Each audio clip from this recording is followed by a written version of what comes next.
A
marble upon you, and Jerusalem stand and face Jerusalem.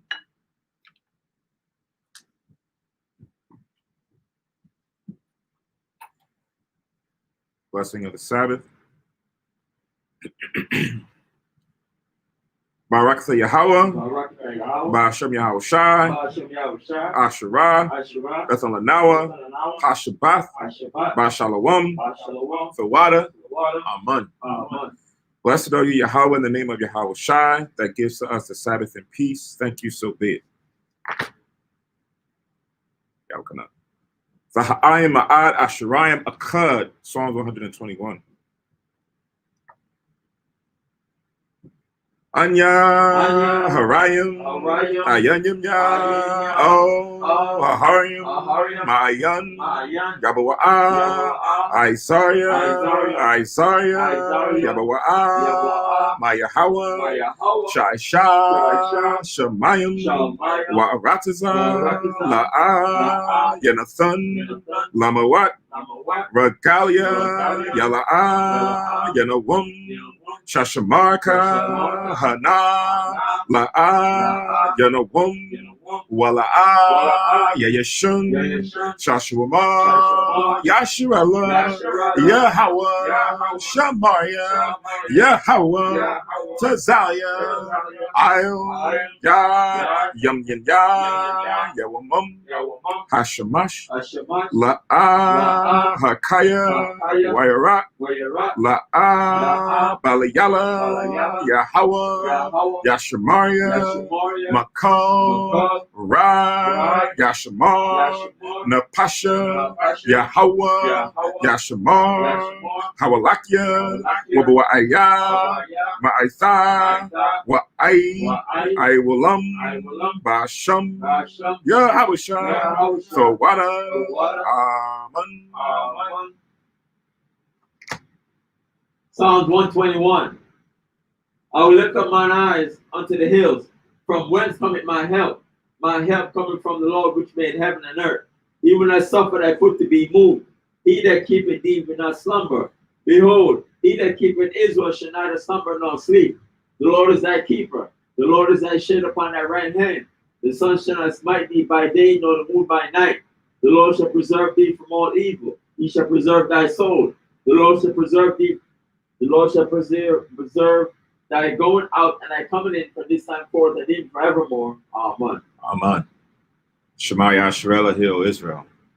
Shema Yasharella, Yahweh, Allah Yahweh, Yahweh, Akkad. Shema Yasharella, Yahweh, Allah Yahweh, Yahweh, Akkad. Shema Yasharella, Yahweh, Allah Yahweh, Akkad.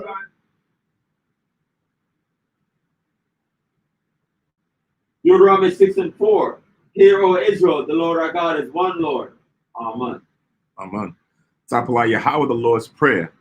Abba Yanawa, Shabbat Shemayim, Kodash, Hayah, Shamka, Yahweh, Malakwithka, Thaba'ah, Batazawanka, Hayah, Aisha, Ba'arataza, Ka, Bashemayim, Nithalanawa, Lakam, Yawum, Za, Wasalakanawa, Kababathnawa, Kasalaknawa, Kababathanawa, Wala'a, Habiyanawa, Oh, Nasayawan, Abo, Hawashinawa, Marah, Khiyah, Laka, Hamalakwa, Wa'ala, Watha Parath, La'aywalam, Aman. Matthew 6 and 9. After this manner, therefore, pray, Our Father which art in heaven, hallowed be thy name. Thy kingdom come, thy will be done in earth as it is in heaven. Give us this day our daily bread, and forgive us our debts as we forgive our debtors. And lead us not into temptation, but deliver us from evil. For thine is the kingdom, and the power, and the glory, forever. Amen. Amen. Ha'aisha Ramataz Waf, the Ten Commandments.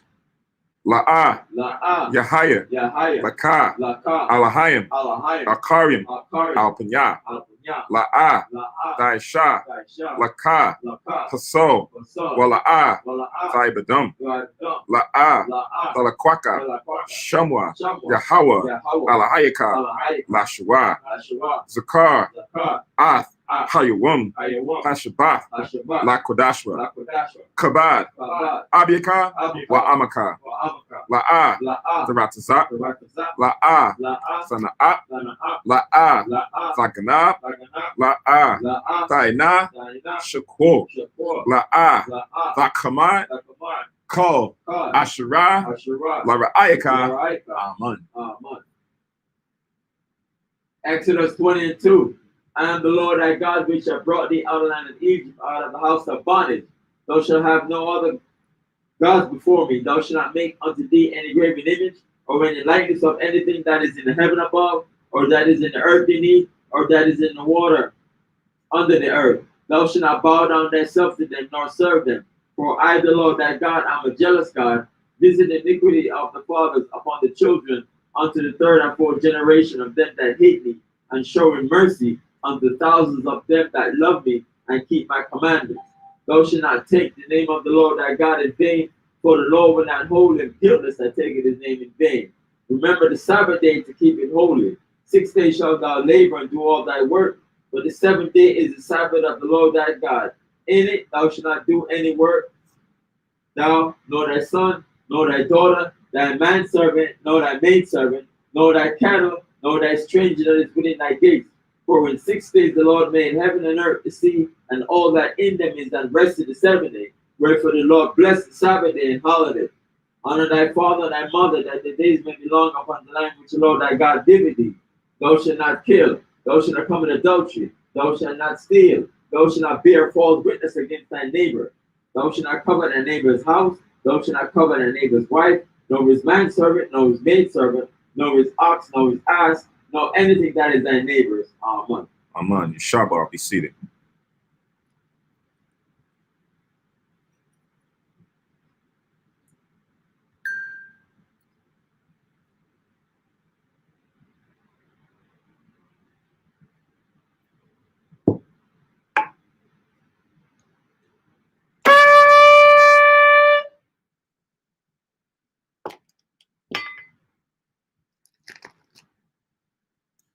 Barak to Yahweh, Ba'ashem Yahweh Shai, Asherah, Nathalanawa, Par Yahagapin, Thawada Aman, La Yahweh, Ba'ashem Yahweh Shai, Ath Yasha'ela.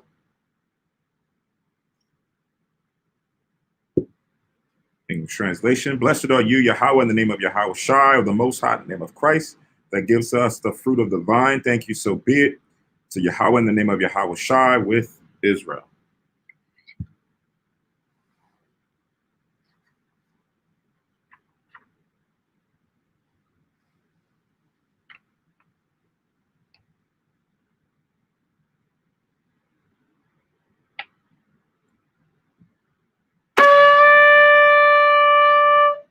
I might up on you on Jerusalem, stand and face Jerusalem.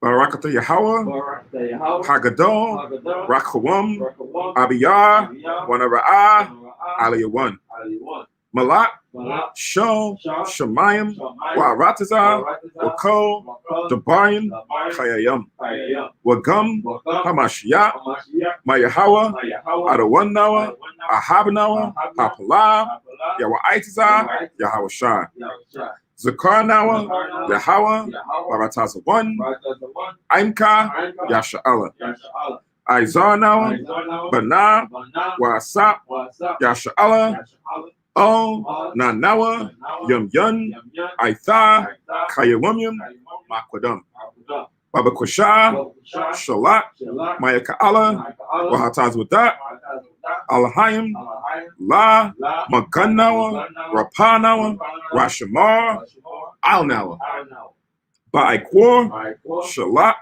Aroka, Sho, Yahweh Shai, Lanawa, Walamanawa, Rabim, Kakama, Sabawana, Wada'aith, Sho, the Barka, Ba'asham, Yahweh Shai, Thawada, Thamyad, Wa'iwalam, Aman.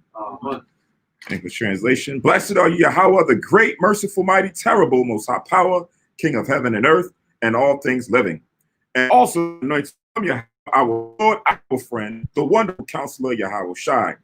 Remember us, your people Israel. Remember us, Yahweh, favorably your people Israel. Help us build and gather Israel. Most High, we beg you right now like the days of old. Please send Michael and the righteous powers to protect us, heal us, and watch over us. Mainly send the spirit of Yahweh Shai to us to teach us much wisdom, knowledge, and understanding of thy word. In the name of Yahweh Shai, thank you always and forever.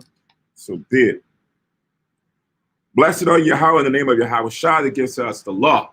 Barakatah Yahweh, Ba'ashem Yahweh Shai, Asherah, Athalanawa, Hathawara.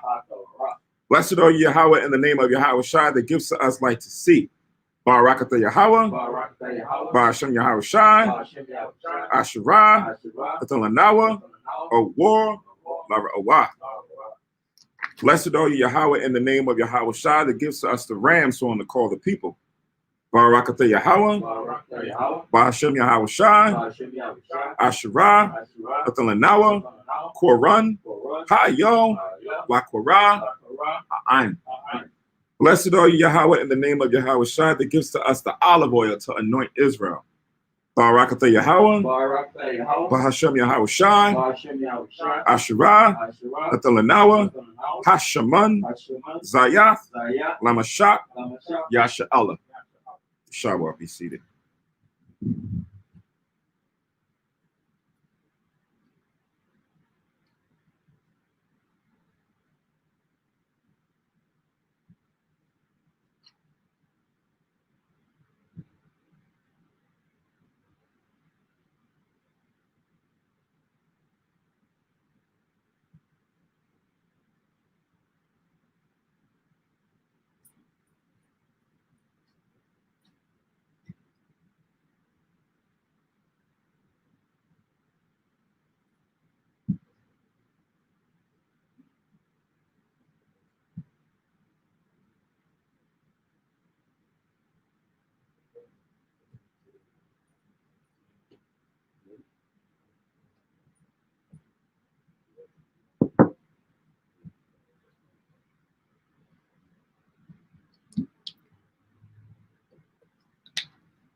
Right. Shalom, Yasha'Allah, peace and blessings to all the brothers and sisters within Israel.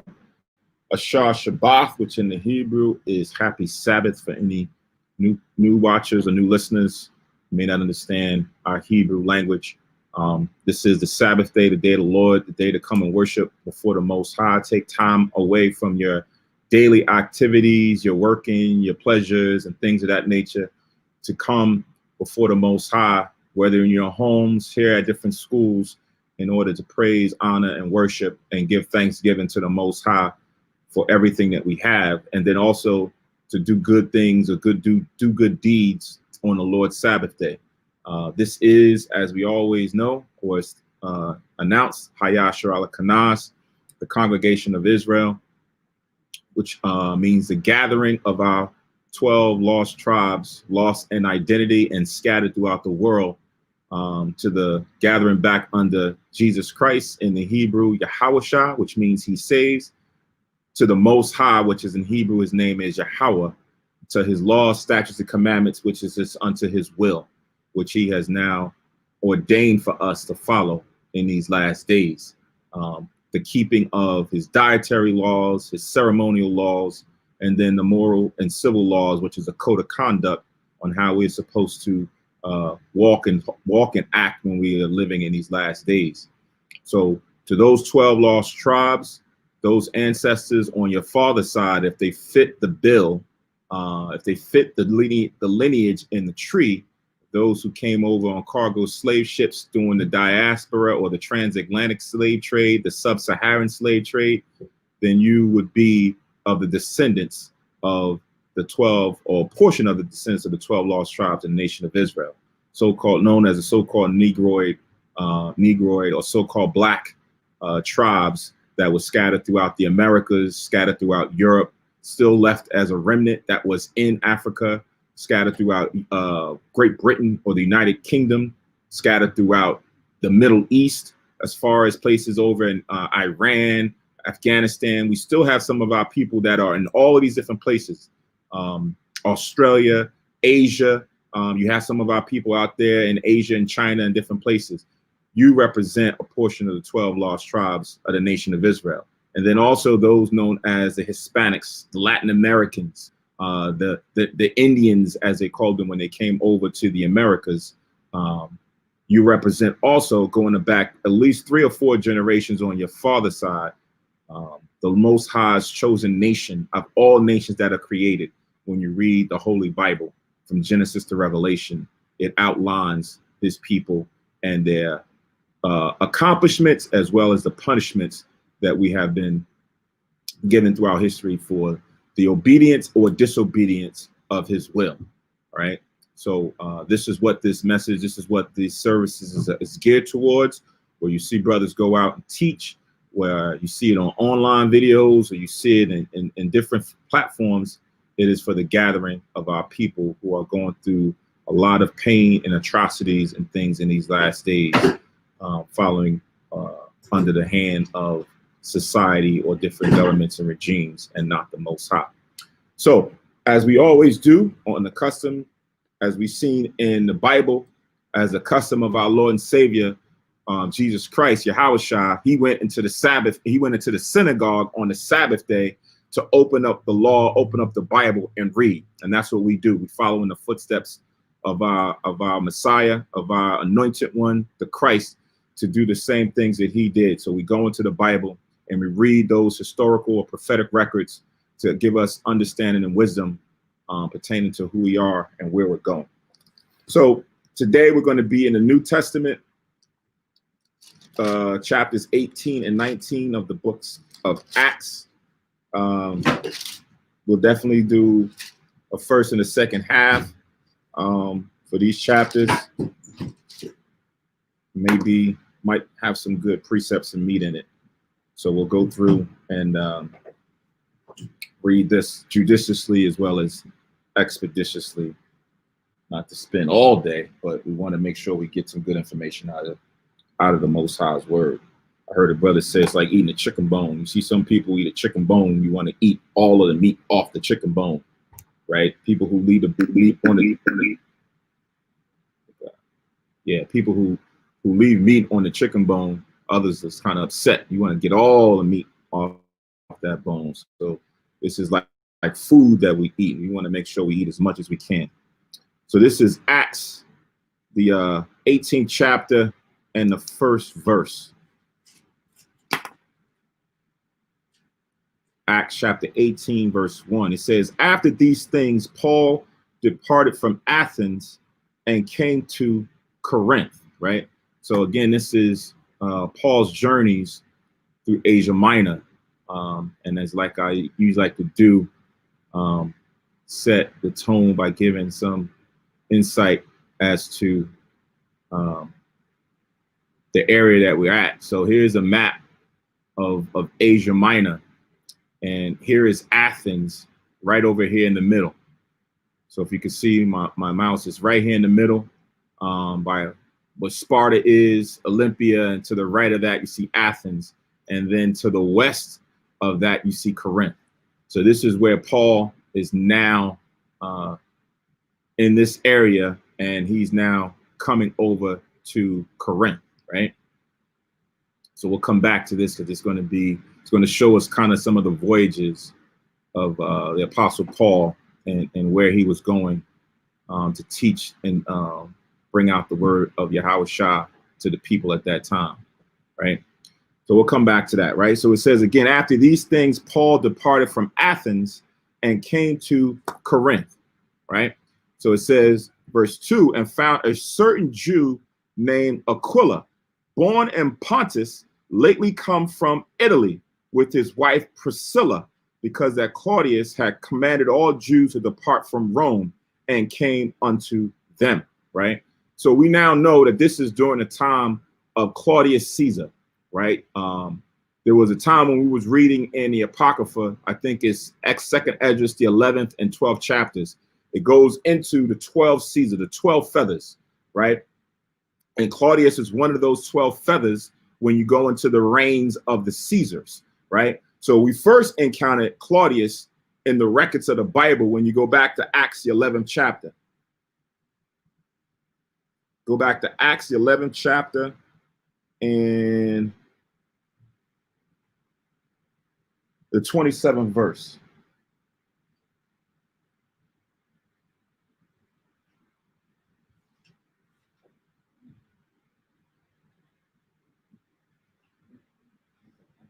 So Acts 11 and 27.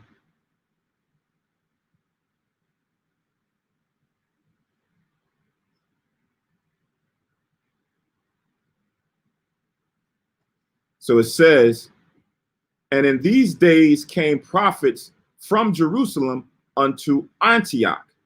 And there stood up one of them named Agabus, and signified by the Spirit, talking about the Holy Spirit, that there should be great dearth throughout all the world. So he's now prophesying through the Spirit that there was going to come a great dearth or a famine in all the known world at that time, right? It says, which came to pass in the days of Claudius Caesar. So he prophesied that there was going to be famines that was going to happen in the earth. And during Claudius's reign, there was famines that came to pass. So the beauty of having these types of records that's now in the Bible, outside of the Bible, you can just go into the history of the Caesars, right? And if you go into the chronological records of Claudius Caesar, you'll read in other records by other people that Claudius did encounter famines during his reign. Right, I think he reigned from 41 to 54 AD. From AD 41 to 54 was his reign. So during that period, he encountered famines. So here we see that before it happened, there was a prophet that stood up and prophesied that there was going to have famines in the land at that time that the Most High was going to determine. So here it is. You can cross-reference that with anything else. Now, as we jump back to Acts the 18th chapter, we see now that is now bringing up Claudius again, right? So now Claudius is coming back up and is saying that during the time when Paul came to Corinth, he found two Jews, a husband and a wife, Aquila and his wife Priscilla. Now, during the time when Paul encountered these individuals, it says that they was lately come from Italy, but born in Pontus. Why? It says in parentheses, because that Claudius had commanded all Jews to depart from Rome. So now here again is another insight as far as for history that pertains to Claudius, because you can go into another aspect and see that he put out a decree that all Jews had to leave from Rome, right? This was around 49 AD, right? All Jews had to leave from Rome. And when you understand what was going on, there was a lot of conflict between those who were dwellers or who lived in the land, and then those who were Jews who were coming, right? We're going to kind of get into that. So after a while, because of the insurrection and the dissension, Claudius made a decree to expel all of the Jews during the remaining of his reign. That started in 49 AD. They did not come back until the end of Claudius's reign, right? Which is around one time when Nero Caesar came into power, right? That's the capital, right? Which one? No, depart from Rome. That's just the capital, or right? Yeah, in Rome. Just the capital. Just Rome, yeah. Right? Not the whole country, but in Rome they had to depart. They had like the Roman Empire. Right. Yeah, because the Roman Empire spread throughout, a vast area. But in the capital, in the city of Rome, they was forced to leave out. So they had to go and travel and go other different places. So Aquila and Priscilla, they now left and then found Paul over in Corinth, right? So I'm going to read it again. It says, and found a certain Jew named Aquila, born in Pontus, lately come from Italy, with his wife Priscilla, because that Claudius had commanded all Jews to depart from Rome and came unto them, right? So now here it is, Aquila and Priscilla. You can read about them also in the books of Romans, the 16th chapter, to show you how fervent and valued they were to the ministry. Romans chapter 16, verses 3 and 4.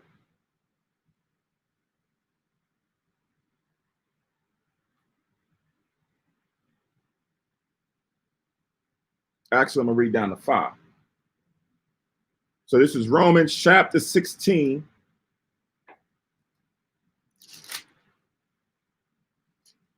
verses 3. It says, greet Priscilla and Aquila, my helpers in Christ Jesus, who have for my life laid down their own necks, unto whom not only I give thanks, but also all the churches of the Gentiles. Now, when it says all the churches of the Gentiles, now a church is not just talking about a synagogue or a building. It's just a gathering of the people.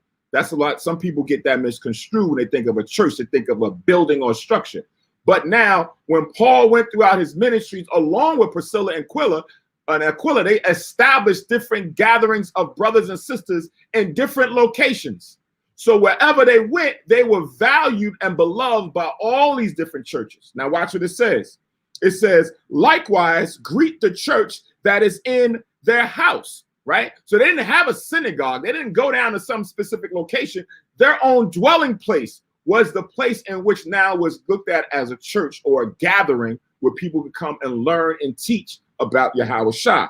It says, salute my beloved Epaphras, who is the first fruits of Achaia unto Christ, right? So this last chapter is going into ending salutations in the letter of who Paul wants to give blessings and greetings to, and make sure everybody is aware of the great deeds that they have been doing in the ministry, right?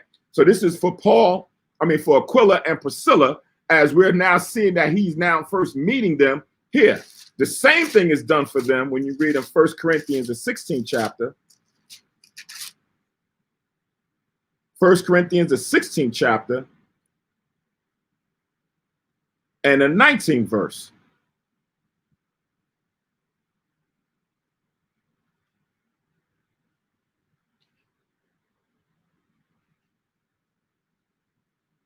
So 1 Corinthians chapter 16, verse 19. So the letter that he wrote to the Romans, he ended it off with this salutation pertaining to them. Then he wrote another letter, which is to the Corinthians, which they are at right now. And it says, the churches of Asia salute you. Aquila and Priscilla salute you much in the Lord, with the church that is in their house, right? So those who now come to their house to learn about Yahweh Shai and get furthered on in this truth and the spirit, as we're going to see even more on when we read further in these 2 chapters. All right. So now let's go back. So reading 2 again, it says, and found a certain Jew named Aquila, born in Pontus, lately come from Italy, because his wife, with his wife Priscilla, because that Claudius had commanded all Jews to depart from Rome, and came unto them. So now understand the dynamic. Now everybody's leaving. All those who was Jews, who knew that they was Jews, who had some little detail and insight about their culture, about their laws. Now they was told to leave. Leaving what? Leaving those Israelites who were in a Gentile state of mind. Those were the ones who was going to be left there. It plays a key important fact when we come back to this chapter later on down the line. So now reading on verse 3. And because he was of the same craft, he abode with them and wrought, for by their occupation they were tent makers, right? So it says he kind of got cool with them because they was of the same occupation, right? They did the same trade. They made tents, right? So then he went and stayed with them in their household, and they went out and did the work together. That's why it says he abode with them and wrought, meaning they went and did the work. So a lot of times when you read about Paul, you'll read about Paul going to the synagogues every weekend to go and teach. But during the week, he was working. This was a man who didn't rely on other people to give him money and do certain things. Nah, he had a trade and he still went and did that.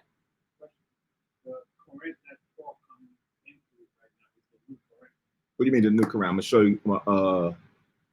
When you say the New Corinth, right. This is during the time when Rome was ruling. Right, because they right. Yeah, I just want to make sure that it's the New Corinth. The old one was destroyed by the Romans, and then the Romans. Right, and they rebuilt it. Right, and I think the rebuilding was finished under the Caesar. Yeah, I'm not too sure if that's the history that you got, that they rebuilt it back up after they destroyed. Yeah, right. Right, so now it says that he wrought. Go to 2 Thessalonians real quick. 2 Thessalonians chapter 3, pertaining to Paul and his working.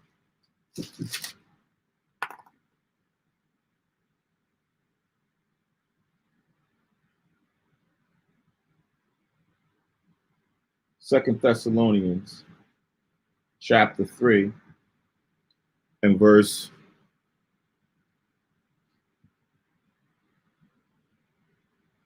I'm going to start at 5. 2 Thessalonians chapter 3.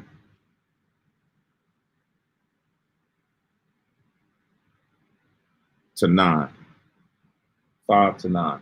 So it says this in 2 Thessalonians chapter 3 and 5. It says, and the Lord direct your hearts into the love of God and into the patient waiting for Christ. Now we command you, brethren, in the name of our Lord Jesus Christ, that ye withdraw yourselves from every brother that walketh disorderly, and not after the tradition which he received of us. So anybody that does not follow the teachings and the instructions and the commandments, you separate yourself from them, right? That's something that you now have to do to give them time to consider their ways. If you allow yourself to continue fellowship with them, they'll never learn, right? Verse 7, it says, for yourselves know how ye ought to follow us. For we behave not ourselves disorderly among you, because they set the standard. And not only did it didn't just act disorderly, he's going to lay something else that they didn't do. It says, verse 8, neither did we eat any man's bread for naught, but wrought with labor and travail night and day, that we might not be chargeable to any of you. Right? So he said, listen, we didn't just come and impose ourselves on brothers or anybody and just eat all their substance. No, we went out and did our own work, right? So that we're not chargeable to anybody, that somebody could say, yo, man, this guy came and ate up all my food, or took all my this and did all this. He's like, no, we didn't want none of that to have happened based on the work that we did. But Paul says he could have done that, right? It says, verse 9, not because we have not power, meaning they were esteemed men, that when you look at how the priesthood operated, those who were esteemed sometimes received gifts from the people.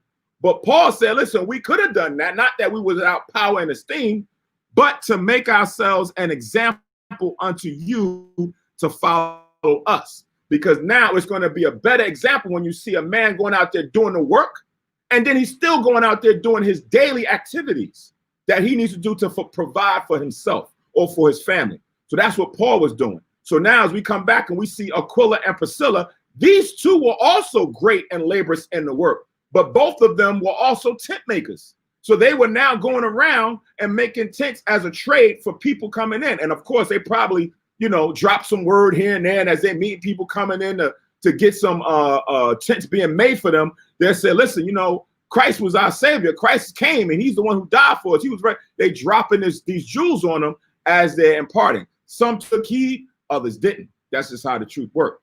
But they made sure that they still, it's recorded here, that they still kept their day jobs, right? As they traveled through all the different places, Paul still was working during the week, all right?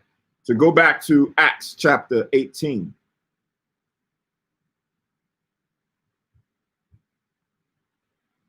So reading again, verse 3, and because he was of the same craft, he abode with them and wrought, for by their occupation they were tent makers. Verse 4, and he reasoned in the synagogue every Sabbath and persuaded the Jews and the Greeks. So here it is, as they're doing their work, we get 6 days to do our work, but on the 7th day is a day of rest. So every Sabbath, he made sure that he attended in the synagogue to go and break down these scriptures, right? This is not the first time it tells us that. When you go back to chapter 17, jump back one chapter in chapter 17 and verse 1. It says, now when they had passed through Amphipolis and Apollonia, they came to Thessalonica, where was a synagogue of the Jews. And Paul, as his manner was, went in unto them, and 3 Sabbath days reasoned with them out of the scriptures. So every Sabbath day, Paul made sure that he went into the synagogues to go and teach the brethren about these scriptures pertaining to Yahushua. Verse 3, opening and alleging that Christ must needs have suffered and risen again from the dead, and that this Jesus, whom I preach unto you, is Christ. This Savior, this man, is the Messiah, is the anointed. So that's what he did every Sabbath day, because prior to that, they had not heard about Christ. They probably were still waiting on Christ as they're going through the law. He came to expound that this had been fulfilled. So now as we come back to Acts 18 and 4, it now picks up that he's still doing these things even in Corinth. Wherever he's going, that's where Paul made sure that he gravitated to the synagogues that was established in these places to go and teach this word. Another crafty thing that Paul did, he worked amongst them. He used his job, but he knew in his mind it was not about the job. Mm-hmm. So his main goal was to get them and win their soul over to Christ. Right. But he had to be among them and work among them, doing tents and everything. But his main objective was to show him who Christ is and teach him about Christ. So he used his job as a point of reference. Right. And not yet, and him, the job that he had most likely also provided for him to travel all over the different places where he was going. Right. Not everybody has the same office in this truth. Whereas when Paul went to these different churches, he set up men to stay in these locations and to rear up those churches. Whereas he was always going around, and he took some brothers with him where he traveled in different places. Priscilla and Aquila went with him in different times because they were of that trade and they could do that, right? Not everybody has it where my trade can travel with me, right? My trade has to stay right. My job is right here. I can't go over there and do the same job. Okay, so then you stay here and then you continue to work there while we go over here. It's a body, right? We all fit the parts of the body to get this truth and his word out. Verse 5, it says, and when Silas and Timotheus were come from Macedonia, Paul was pressed in the spirit and testified to the Jews that Jesus was Christ, right? So now here it is that you got these names. You got Aquila, Priscilla, Silas, Timotheus. These are all what? Greek names, Greek and Roman names. But these are Jews, same thing like us today. We have a lot of different names that have origins from a lot of other nations or countries of people, right? They may be Irish, or it may be French, or it may be this, because this is now the oppressors or the people who conquered us, and those names are prevalent. So they had these names, but they were Jews. The target was always the Jews amongst our people, right? Even though it says Jews and Greeks, Jews who knew they were Jews, and Greeks who took upon themselves the Greek ideology with names and culture. Talking about verse 5. So now verse 6, it says, and when they oppose themselves and blaspheme, right? So now it says when they oppose themselves, this is talking about the Jews, and the Jews as in the Greek state of mind or Gentile state of mind, as he's going into these synagogues, they are opposing themselves. Meaning he's saying, this is for you. This kingdom is for you. This Messiah was sent to you. Nah, not my Jesus, not my God. So they're opposing what was now being meant for them. They're rejecting it, right? It says, and when they opposed themselves and blasphemed, he shook his raiment and said unto them, your blood be upon your own heads. I am clean. From henceforth I will go unto the Gentiles. So now here it is. As he's in the church, he's now talking to these Jews, and they're like, nah, that's not for us. Nah, I don't want to hear all that. So he's like, okay, fine. I'm going to go to the rest of the churches that's amongst our people, right? The rest of the church that's amongst the Gentiles, right? Because it says the church going unto the Gentiles, but he was not talking about the Gentiles, and we'll prove that in a minute, right? But he's now saying, I've done my job. I've done my duty. To do what? To just give you the warning, to just give you the message. That's what I'm, if you don't want to believe, if you want to forbear, okay, cool. I shake my hands, dust the dust off, and I'll keep it going, right? This is what Yahushua instructed, as well as the Most High. I said, yeah, let me read this. This is Ezekiel chapter 3.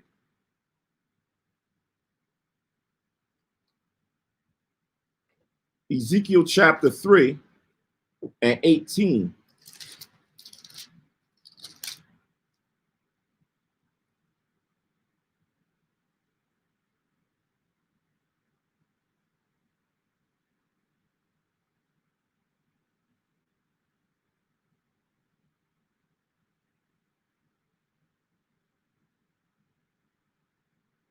So Ezekiel chapter 3 and 18, it says, when I say unto the wicked, thou shalt surely die, and givest him not warning, nor speakest to warn the wicked from his wicked way to save his life, the same wicked man shall die in his iniquity, but his blood will I require at thine hand. And you're going to be held responsible because you didn't warn that individual, right?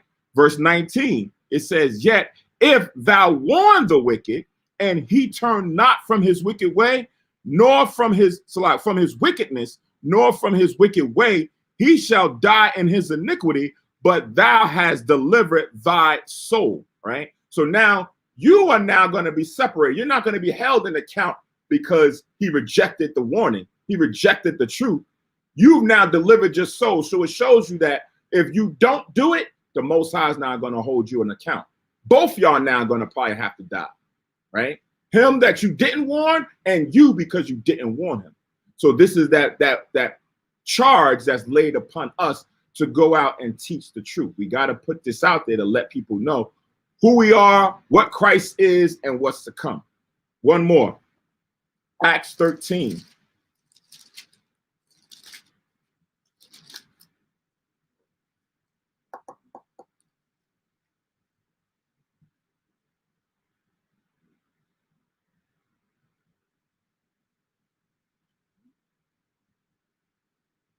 So Acts 13 and 45. I'm sorry, at 44.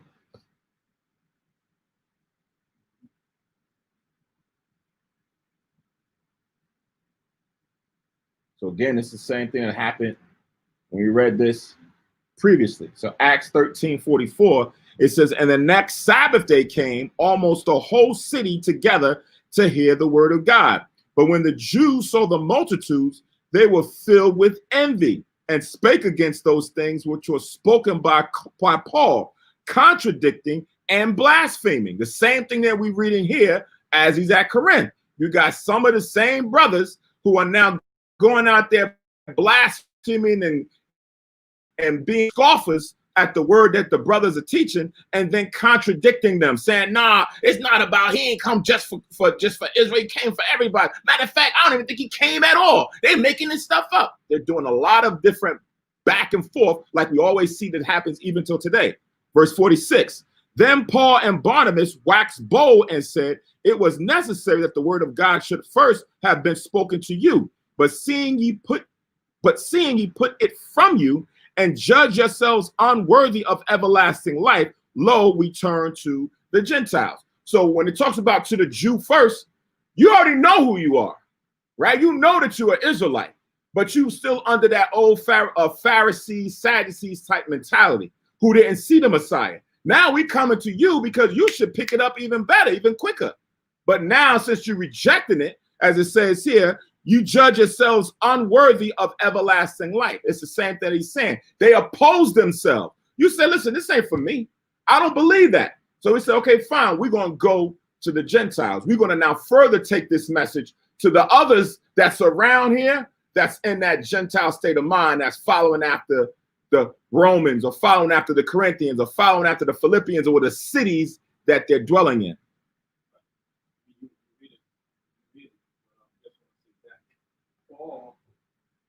Target those that congregate in the synagogue, because if they knew their custom as Jews, they would have to be there. So he wanted to influence the leaders first that know that they are Jews, right? As the first people that he goes to, then go to people who never step foot in the synagogue, but they are our people who have no clue, who they are in terms of being in Israel.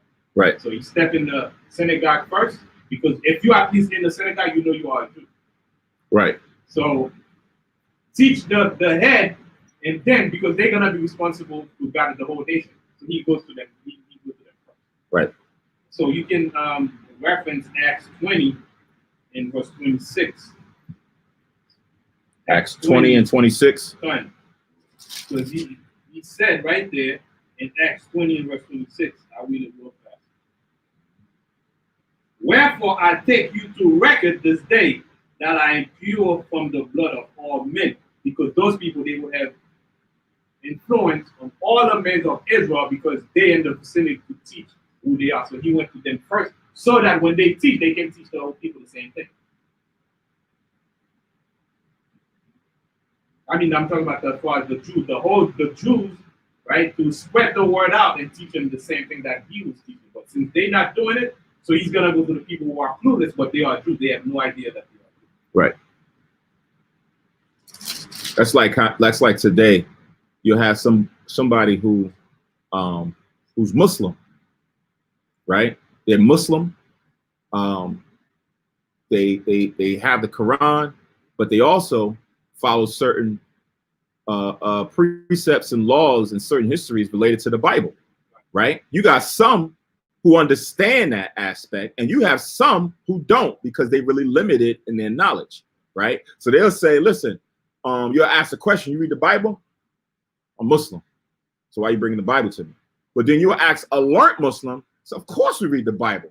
We have to read the Bible, right? Because the records that's in there, God came to the children of Israel, Musa and Isa, all that's in. So of course we have. So now when you go out and teach, you go into the same people who are now Muslim, but is under a philosophy that is of a spectrum, right? You got some who have limited, and you got some who have a lot of knowledge about nothing, right? So now that message is going to them. So when it says to the Jews and to the Greeks, right? This is not to say that, oh, when it goes to the Greeks, that means it's going to the actual Greeks. So then that's preposterous, because if that whole philosophy of this message was for everybody, Egyptians are not Greeks. So then what? The Egyptians don't get this. The Ethiopians don't get this, because it says Jews and Greeks, but it's not talking about the native or the nationality. It's talking about the philosophy of these Greeks that has now been upon our people, right? When you read in Acts 21, just to clarify, if anybody wants to make sure it's clarified, because in 2 chapters, 13 and 18, we read that he was going to go to the Gentiles. And that's literal, right? So now going to Acts 21. Acts 21 and 18.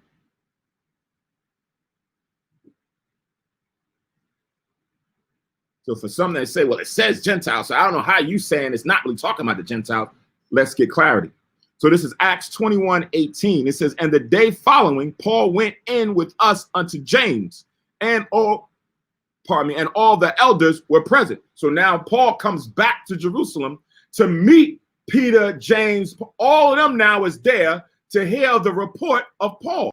It says, verse 19, and when he had saluted them, everybody saluting each other, he declared particularly what things God had wrought among the Gentiles by his ministry. So here it is. It's talking about these Gentiles and the ministry that Paul went. Verse 20, here it is. And when they heard it, so now he's giving the breakdown and giving the soliloquy of what he's all done. It says, they glorified the Lord and said unto him, thou seest, brother, how many thousands of Jews there are which believe and they are all zealous of the law. So now as he's breaking down this Gentile ministry, they now come back and say, damn, that's what's up. Look at all these Jews that's now hearing this word, right? Speaking of Jews that was in a Gentile state of mind, the Jews that lived amongst the Gentiles, that's who the target was. So when Paul says he's going to the Gentiles, he's going specifically to our people, those who knew they were and those who didn't, to give them this word. Yeah, 1 Corinthians 12, 1 and 2. 1 Corinthians chapter 12, verses 1 and 2. Come. Yeah, 1 Corinthians chapter 12, verse 1. Now concerning spiritual gifts, brethren, I would not have you ignorant. You know that ye were Gentiles carried away unto these dumb idols, even as ye were led. Mm-hmm. So that we were, Gentiles. Followed after, being led by them into their customs and their cultures, right? Even eating their food and doing all types of things that pertains to their lifestyle. All right, so let's go back to Acts chapter 18, and we at verse 7 now.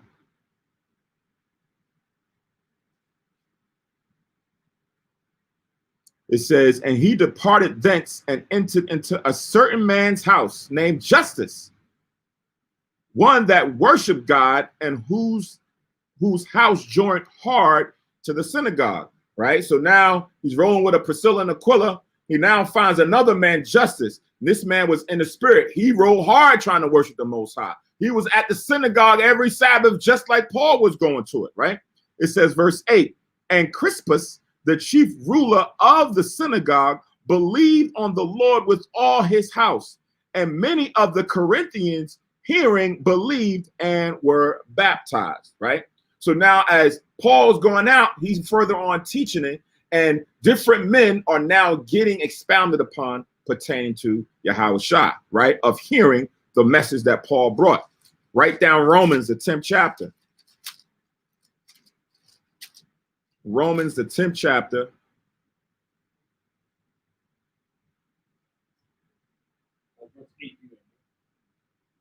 Right. Romans 10.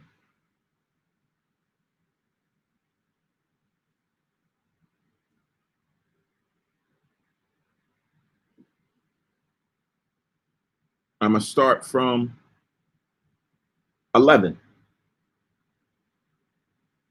Romans 10 and 11.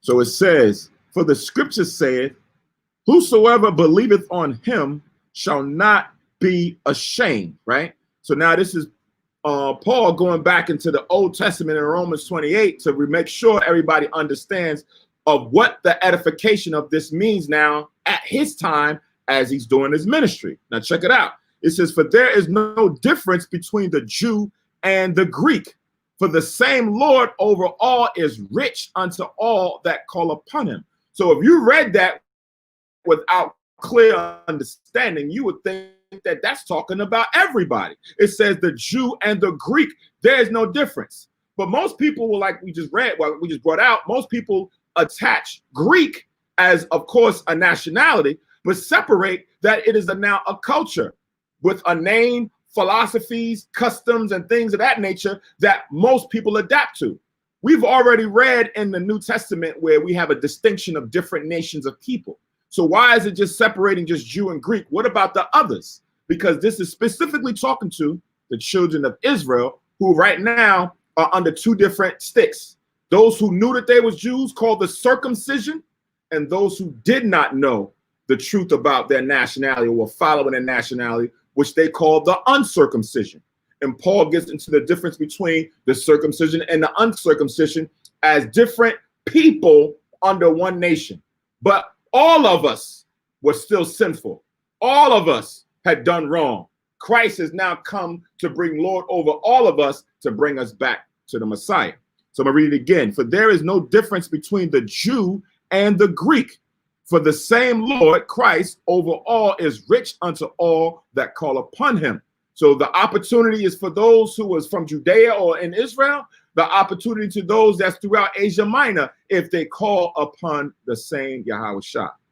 And the one quick thing I see in that verse also, that man, right, Cyprus, was the chief of the synagogue. Right. So he was the head. Right. He was responsible for the synagogue. So just prove again, he went after the head because the head has influence on the people. Right. Right. You have to be in position. Number one thing in influencing people, you have to be somebody in position. So that's why when we teach, if we can get to the pastors in the church, it would be better because the pastor in the church is the one that everybody at the bottom follows. So Paul understands the dynamic of you have to get the person that's influential so that you can get down to the masses. Okay.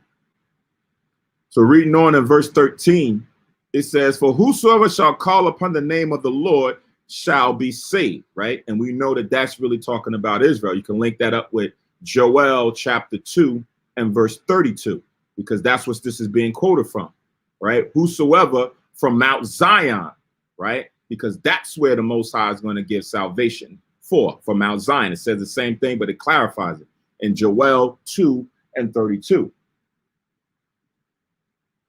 And it reads, it says, how then shall they call on him in whom they have not believed? And how shall they believe in him of whom they have not heard? And how shall they hear without a preacher? So that's Paul's purpose. How are they going to now believe on Yahushua having never heard of him? That's why he's traveling all these different places, because these people didn't hear. They was not in Judea. They was not there when Christ got crucified. So now he has to come out here and preach the good news about Yahushua.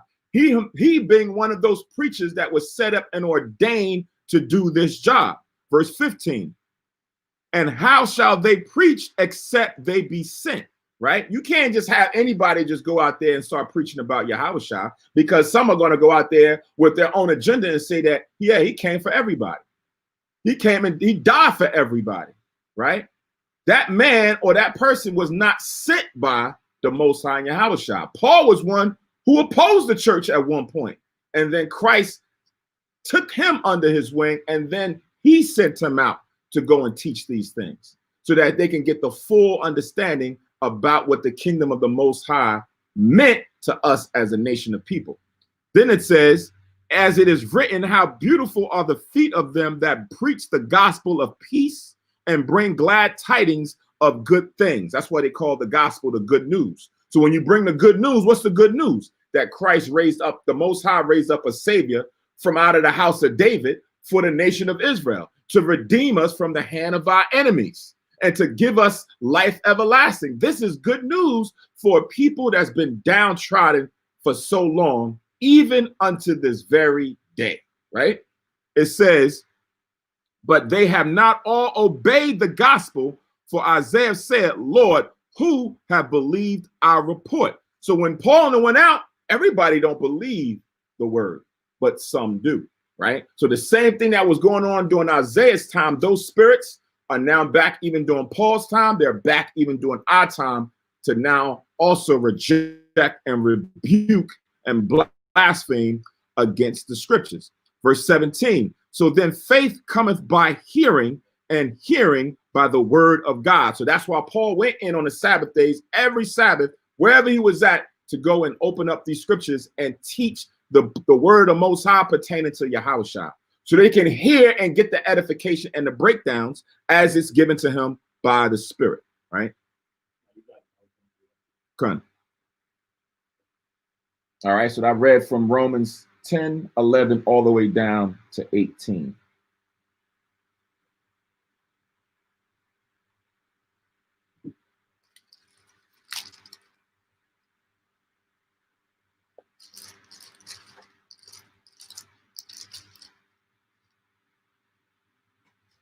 All right, so keeping on.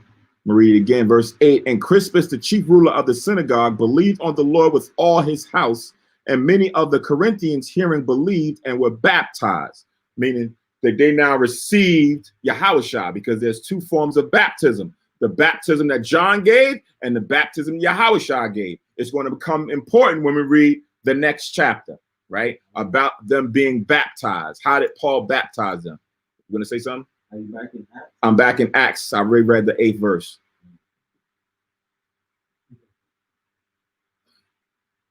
We have verse 9 now. It says, then spake the Lord to Paul in the night by a vision. Be not afraid, but speak, and hold not thy peace. For I am with thee, and no man shall set on thee to hurt thee. For I have much people in this city, right? So now here it is. Yahushua gives Paul a vision in the night that says, listen, don't worry about nothing when you go out there. Nobody gonna put a lay a finger on you. I have you to do a great job in the city. There's a lot of sheep. There's a lot of my fold that's in this city, and I need you to go out there and teach, right? No harm is going to come to you. So he came into him on this occasion in a vision. Sometimes he'll just come. Go to the book of chapter 23. Go to Acts chapter 23. Here he came in a vision, Yahushua. But now we go to Acts chapter 23.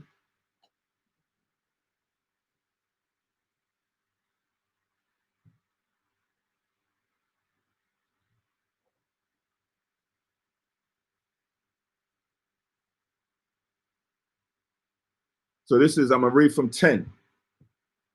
Acts chapter 23 and 10, right? It says, and when there arose a great dissension, the chief captain, fearing lest Paul should have been pulled in pieces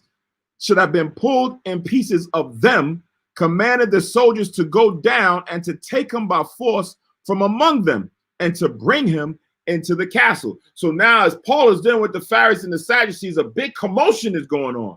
So the chief captain is looking at Paul and said, listen, go get that man and bring him up in this castle before they kill this man, right? I don't want to have that happen on my watch. So go get him and bring him to safety. Now, verse 11, and the night following, the Lord stood by him and said, be of good cheer, Paul, for as thou hast testified of me in Jerusalem, so must thou bear witness also at Rome. So now here it is. It says that the Lord stood by him.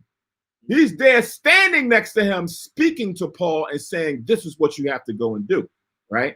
So now Yahushua or the Most High can have a word or a message or whatever come to you in different forms or formats. He can actually send an angel. He can give it to you in a dream. He can give it to you while you're in a trance. He can do it in many different ways. He can have a prophet come up and do a parable and bring it out to you.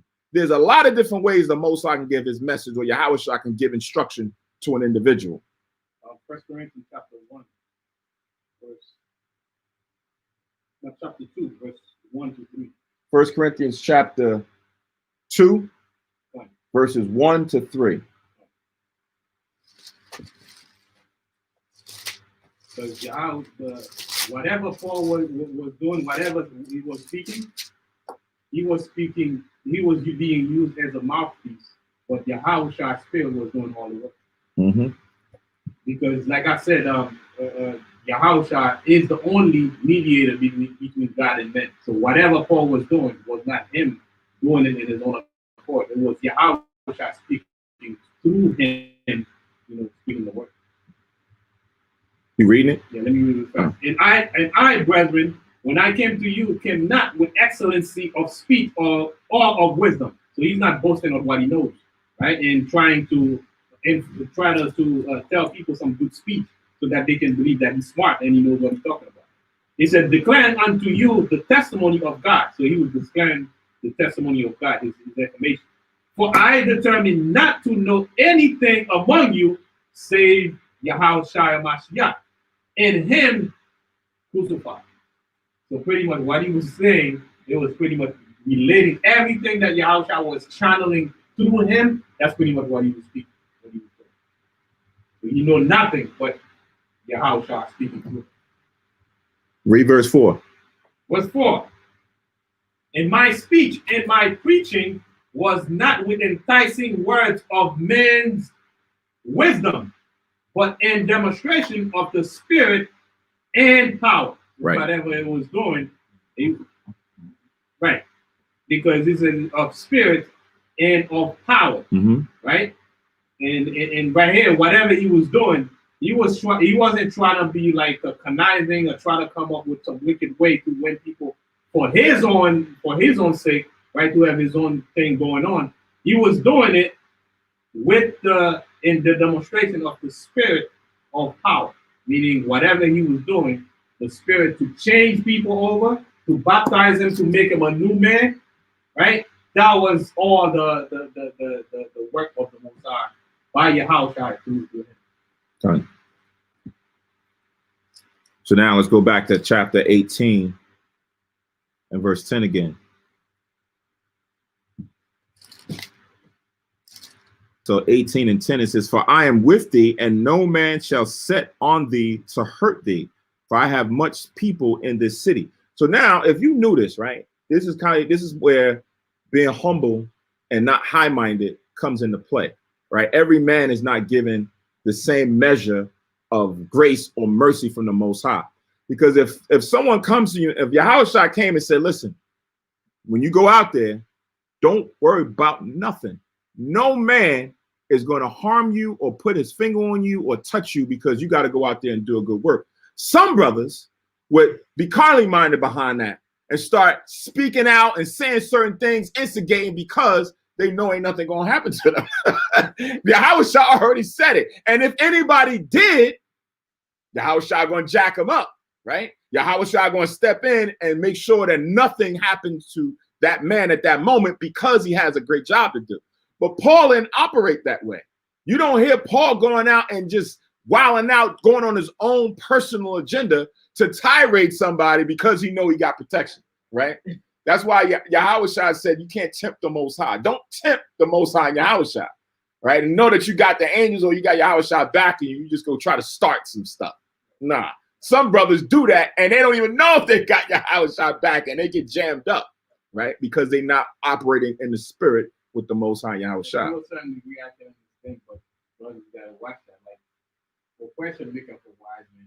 Sometimes our teaching comes out of frustration. All right. Like, we can't let that happen. The minute that you feel like you're getting out of hand because you're frustrated about something, let somebody else speak. Right. Because all your frustration gonna get out there. Yeah, emotion's gonna come in. Emotion gonna get out there. Yeah. You know, so our teaching shouldn't come out of our emotion. Nah, always out of logic and reason.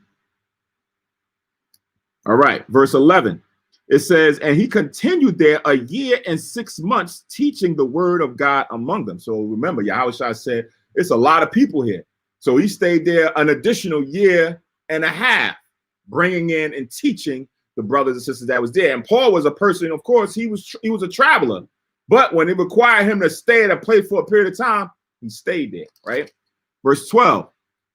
And when Galileo was the deputy of Achaia, the Jews made insurrection with one accord against Paul and brought him to the judgment seat, right? So here it is. You're always going to have some who are either envious or who oppose themselves that just don't like that word or that message being taught. And then he now brings up, or they will bring up an accusation. Some people will go to the cops. Some people will go to the mayor and say, listen, these guys is divisive. These guys is racist. These guys are such and such. And they're your own people. But they don't want to hear that stuff because it goes against their own understanding of morals. It goes against their money and their trade or whatever it is they want to do. So in order to continue that, they got to now go to the authorities and try to move you out of the way, right? Y'all can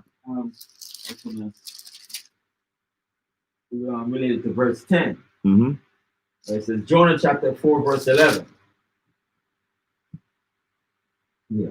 So Jonah chapter 4, verse 11. And should not I spare Nineveh, that great city, wherein are more than 60,000 persons that cannot discern between their right hand and their left hand, and also much cattle. So Jonah had to go out there and teach because there's a lot of people there. Mm-hmm. So instead of try to run away from it, you have to go out there and teach the people. Son. So when the Most High Yahushua has it in the spirit, and the spirit comes to you, and you got to go and teach, so you have to go and do. You can't buck up against it. Matter of fact, where is that in? I think it's in Corinthians. Give me 1 second.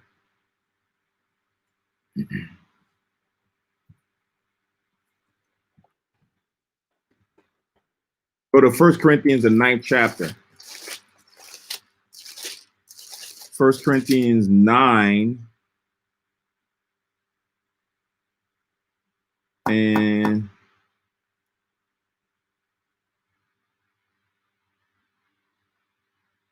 16.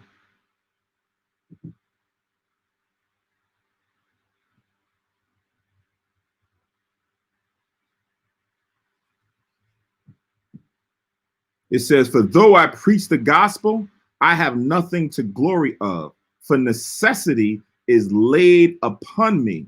Yea, woe is unto me if I preach not the gospel. So the same thing with Jonah, the same thing with Paul, the same thing with any of these other individuals.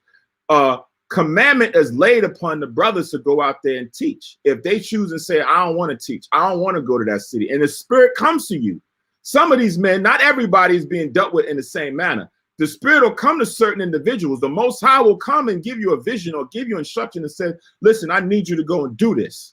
But if you say, nah, I don't want to go do it, then woe unto you, right? Then you'll be like Jonah, who when he bucked up the first time, the Most High said, oh, really? Look what I can do to you, right? Look what happened. And then Jonah got eaten up by the whale and then spit back out. And then now he had to realize the sin or the error in his way. And then now reason with the Most High to go out there and do the work. So it's the same thing. Some men are ordained that they have to do certain things by the Most High and Yahushua. So reading on verse 12 again. And when Galileo was the deputy of Achaia, the Jews made insurrection with one accord against Paul and brought him to the judgment seat, saying, this fellow persuadeth men to worship God contrary to the law, right? So now, the same thing that happened during Yahushua's time. If they hate me, they're going to hate you. They now brought up accusations against Yahushua. It says that he was speaking things, blaspheming against the Most High or speaking things outside of the law. They're now bringing these same accusations unto Paul. It says, verse 14, and when Paul was now about to open his mouth, Galileo said unto the Jews, if it were a matter of wrong or wicked lewdness, O ye Jews, reason what that I should bear with you. But if it be a question of words and names and of your law, look ye to it, for I will be no judge of such matters. So it's almost the same thing like Pilate first said to the Pharisees and the Sadducees when they want to go and convict Yahushua. And he told him, he said, listen, don't you have your own law? Go deal with them against your own law. But they wanted to kill Yahushua. And they said, listen, we can't do that. Only y'all can do that, right? But they don't want to deal with matters that pertain to Jews or our own customs. If he did something that's now really like wicked in society, like if he did something, okay, we can talk about that. Let me know what's going on and we can handle that situation. But if it's of these names, this man named Christ and this, listen, man, I ain't got time for all that. Come on now, I ain't getting involved in all that pettiness because they didn't see that as something that was requiring of their attention. Keep in mind that one thing that we gotta point out, they took Paul to the judge, right? Not to a church. Because the matter has to do with rulership and government. It's about law. Whatever Paul was teaching was not a religious stuff that he was teaching. He was teaching a culture, a nationality. He was teaching the law of the scriptures. So that's why they took him to a judge, because he was speaking different law that they perceived that contrary to their law. So just show us that whatever Paul was teaching, like we have it today, is not a religious matter. It's a matter of teaching the law. That's why they took him to a court. Just like Yahushua, when he got in front of the people in the synagogue, he didn't answer them anything. Why? Because this is not a religious matter. Because the Pharisees and the Sadducees, they were more like religious to a certain degree. That's why they had to take him to a government. So now when he got to the judge and in front of the governor, then he starts speaking, because he was in the right situation where he can answer now, because it's a matter of law. So let me read two precepts. This is a heathen, right? Right. Right. The deputy of Achaia, right? So this is Acts 23.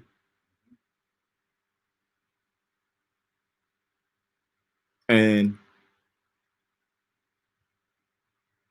26. Actually, I'm gonna start at 25. Right? Because Paul, as he was going from place to place, he kept being put to the judgment seat. So this is Acts chapter 23 and verse 25. It says, and he wrote a letter after this manner: Claudius Lysias unto the most excellent governor Felix sendeth greeting.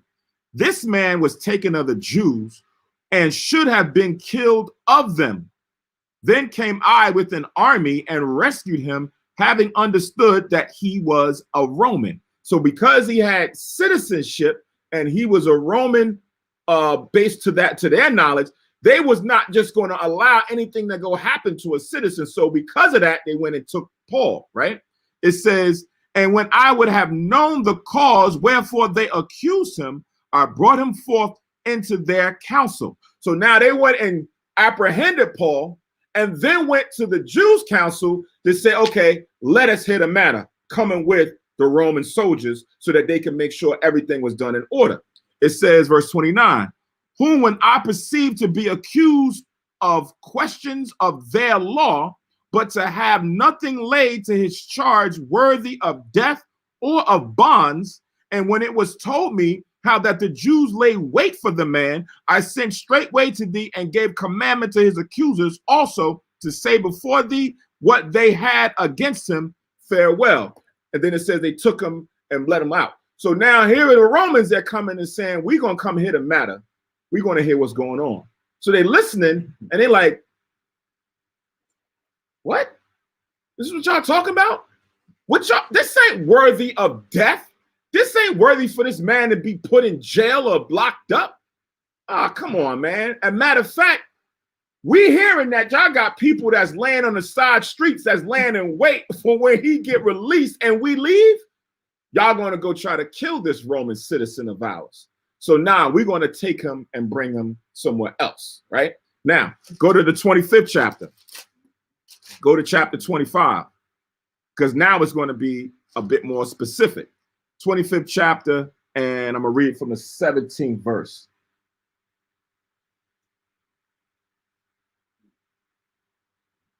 So it says, therefore, when they were come hither without any delay, on the morrow I sat on the judgment seat and commanded the man to be brought forth. So now here it is during the time of Festus. He was another one of those leaders that now has to Paul appear before him to hear what these Jews is talking about, having to want him killed.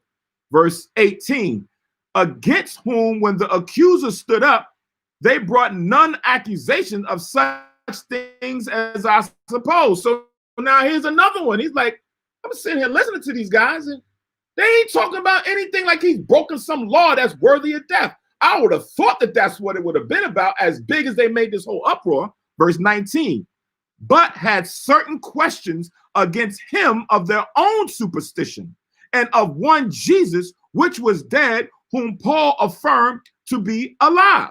So now that's what I'm hearing about. Yo, he talking about this man Jesus, and that's the same man he crucified. He talking about he alive, and he's our Savior.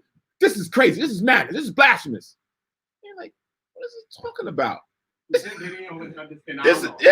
ain't got nothing to do with us. This is just your own superstition, if this man is alive or not, right? Verse 20, and because I doubted of such manner of questions, I asked whether he would go to Jerusalem and there be judged of these matters. Listen, this ain't got nothing to do with us. Y'all go back to Jerusalem and y'all handle these matters amongst your own law. But he knew that, or they knew that even if they did that, they wanted him to be put to death, just like Yahushua was put to death. So they had to have the Roman authorities and them involved in order to execute capital punishment, right? They already knew that they already made that decision. He should be dead, but they couldn't do it on their own. So that's why he kept going from pace to pace to pace. That's like when somebody got a issue in the city, right? And they go to the civil court, or they go to court, and it's knocked down. Now we ain't gonna stop there. We're gonna go to the next court. Then they go to the next court. No, we ain't gonna stop there. We're going to the next court. Man, we'll take this all the way to the Supreme Court if we have to, right? And that's what Paul was being done. He kept going from place to place to place to place until he's now sitting up at the governor's seat, where he's sitting up at the rulers of the whole realm, and now he got to go and petition before them because he kept going from place and they knocking it down. But that ain't gonna stop the Jews. It was persistent. Like it gets to a point where it's a question of what Paul is doing is teaching them the kingdom, and they taking the information to the people, and the people don't even understand that information that is being brought. Right. Hey, they're like, what the heck is this, man? They don't care about no kingdom, Yahushua, and he was dead, and now he alive. Where he at? You see, he's at the right hand of the Father. This is superstitious stuff y'all talking over here, man. What is this? Right? Imagine you going and you talking to the cops. Like right now, you're going to the cops and you're saying, listen, John the Baptist is back. He's here. Who? John the Baptist in the Bible. Now we know, according to the scriptures, those prophets that was of the past, those spirits is here again today. Right? So Zerubbabel and Elijah and Isaiah, these spirits come and go. So now we sit up here talking about, yeah, Elijah's here today. And now you got these other churches is upset and mad and said, listen, these men got to stop, man. We're going to go to the authorities. And they said, listen, these guys is causing all kind of uproar in the city. They causing people, they put lives at jeopardy. Y'all got to step in and lock these guys up or kill them or do something. All right, what's going on? What they do? He talking about Elijah is back. Who? Who's Elijah? Who's that guy? Elijah from the Bible. He's back. What did he do? He's preaching. He's bringing out the. What are you get out of here, man? The hell out of my precinct with this. The hell out of my court with this. You take that back to y'all churches or whatever y'all dealing with. Don't come. We got other things to deal with. Exactly. So now understand this, right? So this is why when we read in the beginning with Claudius, and Claudius said, listen, all you Jews, y'all got to get out because of this type treatment. Because they like, listen, y'all coming with all this nonsense and y'all the ones that's going to cause all this chaos. All y'all get out. I don't even want to deal with it. They was warned. When you go and look at the records of Claudius used to send out letters like that. He ain't sent out one. It wasn't like one thing happened. He said, hey, everybody get out. No, it's been happening. After the time Yahushua died, the prophets went out and they was teaching. So these little things started to bubble up. And when Claudius got it, I think it was in the first couple years, go search his records, Google it. The first couple years of his reign, he sent out the letters to the first, I think was the Alexandrians. And he's like, listen, y'all can stay here. You Jews, y'all can stay here. But don't expect no special privileges. Don't expect y'all going to get the same treatment as them. Y'all can stay here as much as y'all civil. Once y'all come and y'all start doing this, y'all going to have to go. Right? Y'all got to be out. So what happened? Things like this transpired. And what? Get out. And they sent out the decree, all the Jews, make sure they all leave. So what happened? Priscilla and Aquila and all of them, they had to leave too because of things like this. Oh, that's Yeah. So now going back to Acts chapter 18, and we at verse 15 again. It says, but if it be a question of words and names and of your law, look ye to it, for I will be no judge of such matters. And he drave them from the judging seat. Get out of here. Go.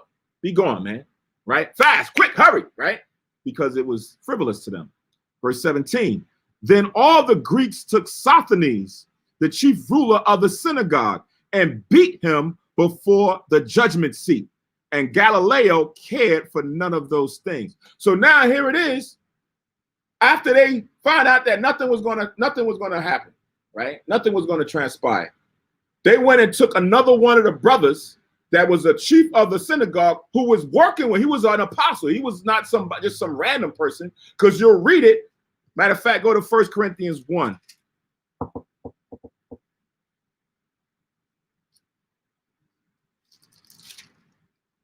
Because remember, 18:1 and Acts says where we come, we came to Corinth, right? We came to Corinth, and this is in Corinth that all these things are transpiring. So when you read the letter that Paul wrote to the Corinthians, 1 Corinthians chapter 1, verse 1, it says, Paul, called to be an apostle of Jesus Christ through the will of God, and Sosthenes, our brother, right? So Sosthenes was a brother at arms in this truth. So now he was there with Paul, but you didn't realize it when you read up. It didn't get into all the different men that was there that was out doing the work. It's just highlighting what happened right after to this brother who was there when they left the judgment seat, that people got upset and they got frustrated and said, we're going to make an example out of one of them. We knew it wasn't going to be Paul, because I was already saying nobody going to do nothing to you. But what happened? It fell on Sosthenes. So when we come back to chapter 18, verse 17, it says, then all the Greeks took Sosthenes, the chief ruler of the synagogue, and beat him before the judgment seat. And Galileo, right, cared for none of those things. He was the deputy of that whole realm. So he's seen it happen. He looking out there and saying, man, this guy's just, hey, you out now, man. I don't even care for all that. No, don't do nothing. Don't do nothing. Don't. I don't even want to bother. Let them just, right? That's what he did, right? But now brother Sosthenes, who did no wrong, he now was in jeopardy of his life at that point. It's a mob out there, right? So when you read the scriptures, when it said those who jeopardize or put in jeopardy their lives, this is what this is talking about. Because you and sometimes in a situation where you got an unruly group of people, you don't know if you're going to be treated like Paul or if you're going to treat it like Sosthenes. You got the faith that, listen, the Most High and Yahweh Shai is going to be rolling with me. But sometimes that beating that Sosthenes took may be just what you got to go through. Unfortunately, he went through it as to say, listen, these is my stripes. Paul went through some beatings. Paul went through some stripes. Paul went through a lot of things, but on certain things like this, Yahweh Shai said, you're not going to have to go through that this time. Those other brothers going to have to go, but you're not going to have to go through that this time. This shows there's like things written the fourth time was written for our lineage. Paul got the beating, proving that he stood for what he believed, and what he believes, and he stood for. And sometimes you may not have to go through that. This is to the extent that you got to stand for what you believe. Right. So now, verse 18. It says, and Paul after this tarried there yet a good while, and then took his leave of the brethren and sailed thence into Syria, with him Priscilla and Aquila, having shorn his head in Centuria, for he had a vow, right? So now Paul keeping the Nazarite vow that you read about in Numbers, the 6th chapter, when you take certain vows, after the vow, you shave your head. So now he did a vow while he was in Centuria, and as he departed, the law commanded that you have to shave your head, and that's what he did. Now, go to Acts 21. Watch this. Acts 21 and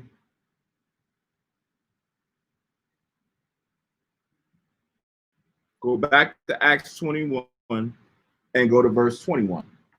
So we read about Paul going out and teaching the Jews that was amongst the Gentiles, right?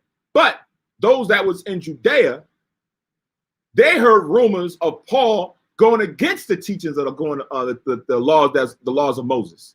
They was like, oh, we hearing that you telling people they ain't got to keep the laws. They ain't got to do this, right?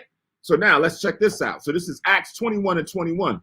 It says, and they are informed of thee that thou teachest all the Jews which are among the Gentiles to forsake Moses, saying that they ought not to circumcise their children, neither to walk after their customs. So they're hearing that you teaching that the Old Testament is done away with. That's what they're hearing back here about what you out there doing, right? Verse 22. What is it therefore? The multitude must needs come together, for they will hear that thou art come. So now he was there amongst the small gathering. But they said, listen, once people here realize that you here, a lot of people going to come and want to come see you and bear witness to your face and get an account. It says in verse 23, do therefore this that we say to thee, we have 4 men which have a vow on them. Them take and purify thyself with them, and be at charges with them, that they may shave their heads, and all may know that those things whereof they were informed concerning thee are nothing, but that thou thyself also walkest orderly and keepest the law. So now here it is, as pertains to this vow that these men was taking. This brother was like, look, to prove to these men that what they heard was rumors. Listen, we got 4 brothers over there. They just took a vow. They didn't know that Paul took his own vow because they back in Judea. They're not in Centuria with him and Priscilla and Aquila. They're not seeing what he's doing. They just hearing rumors. So when he come back, they go, listen, to make a testimony to them, go be with these men and make sure that they keep the vow so that we can prove to everybody that you don't discount the law, that you are still a man of the law, so that when they come back, they're like, oh, snap. Hold on. Why would he be doing that when I heard that he was taking the whole Old Testament laws and turning them aside?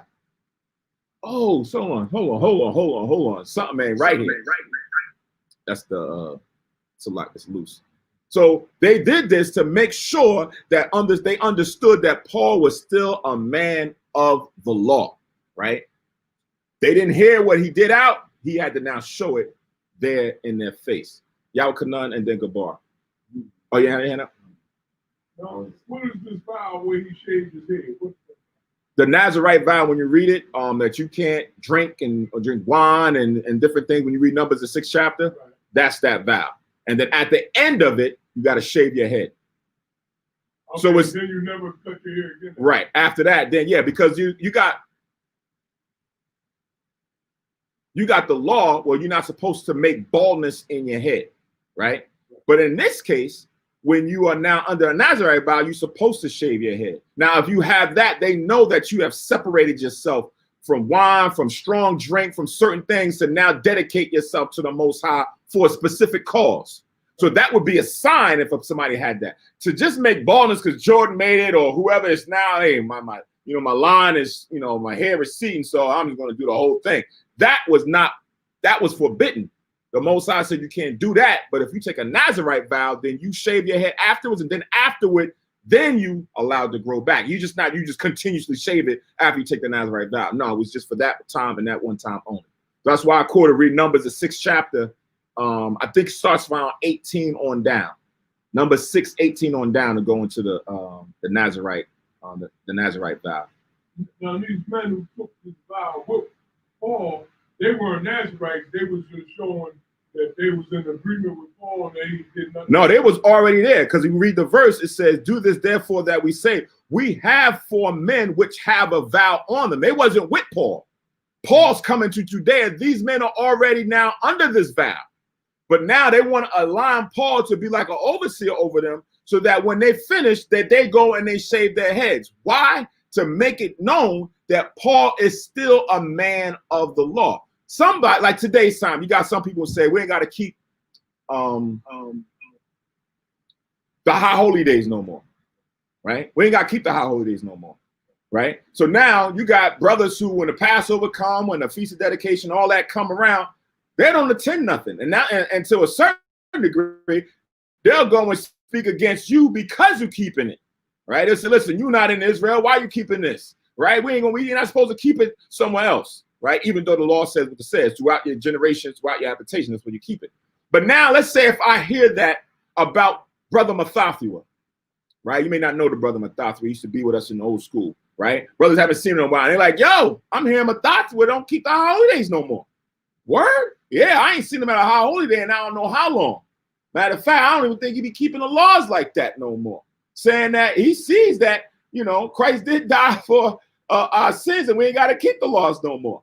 So then all of a sudden, I see Mathathua and I'm like, yo, Shalom, y'all, we chopping it up. And I'm like, yo, I'm hearing certain things that you don't keep the laws like that no more. What are you talking about, brother? It's like brothers is talking about they don't see you at the high holy days. And he's like, yo, I've been traveling. I'm not here in New York. I've been traveling. I've been down in South America. I've been over here. I still keep the laws. It was like, well, brothers don't. So now I was like, all right, cool. You know, Hanukkah's coming up. So if you in town, come by the school. Matter of fact, we got some young brothers that's going to be up there doing the service if you could sit up there with those men as like the old man, when brothers come in, they're going to see you and be like, what is Mathathua doing up there on the podium with these young men? Conducting the service and doing things in the law. Oh, snap. He must be a man of the law still. All that was just conjecture. People got it misconstrued. So now he's like the elder man over these younger men that's now doing the service. They wanted to use him as I don't want to say a tool, but use him to prove the point, right? That he was still a good man. All right. So now let's go back. Acts 18 and verse 19. Now it says, and he came to Ephesus and left them there, right? Left Priscilla and Aquila and them there when he came to Ephesus, right? It says, but he himself entered into the synagogue and reasoned with the Jews, right? So here it is, Paul, he's going to always go into that synagogue. I can imagine him going in there and sitting there and just examining, checking it out and waiting for them to pull out some. And then boom, he got a question. He's going to go up there and walk up with the scripts and just start edifying and breaking it down. And then it's on from there. Yeah, exactly. This is what's now what Paul consistently always was going to do. Verse 20. And when they desired him to tarry longer time with them, he consented not. So this kind of went a little bit favorable where, you know, they didn't just kick him out. They was like, yo, come back next week. But he's like, nah, I can't stay here. You know, I got other things to do. You guys got things under control. Yeah, I got other things to go do. I need the Spirit leading me over here. Right? Verse 21. But bade them farewell, saying, I must by all means keep this feast that cometh in Jerusalem, but I will return again unto you if God will. And he sailed from Ephesus. So while he was there in his mind, he said, listen, I want to make it back home to the feast day. I want to get back to keeping the feast that's coming up in this time, right? So that's where it says now here in verse 22, and when he landed at Caesarea and gone up and saluted the church, he went down to Antioch. So a lot just happened in this verse, right? So let me show you something real quick. Let me pull up this map again.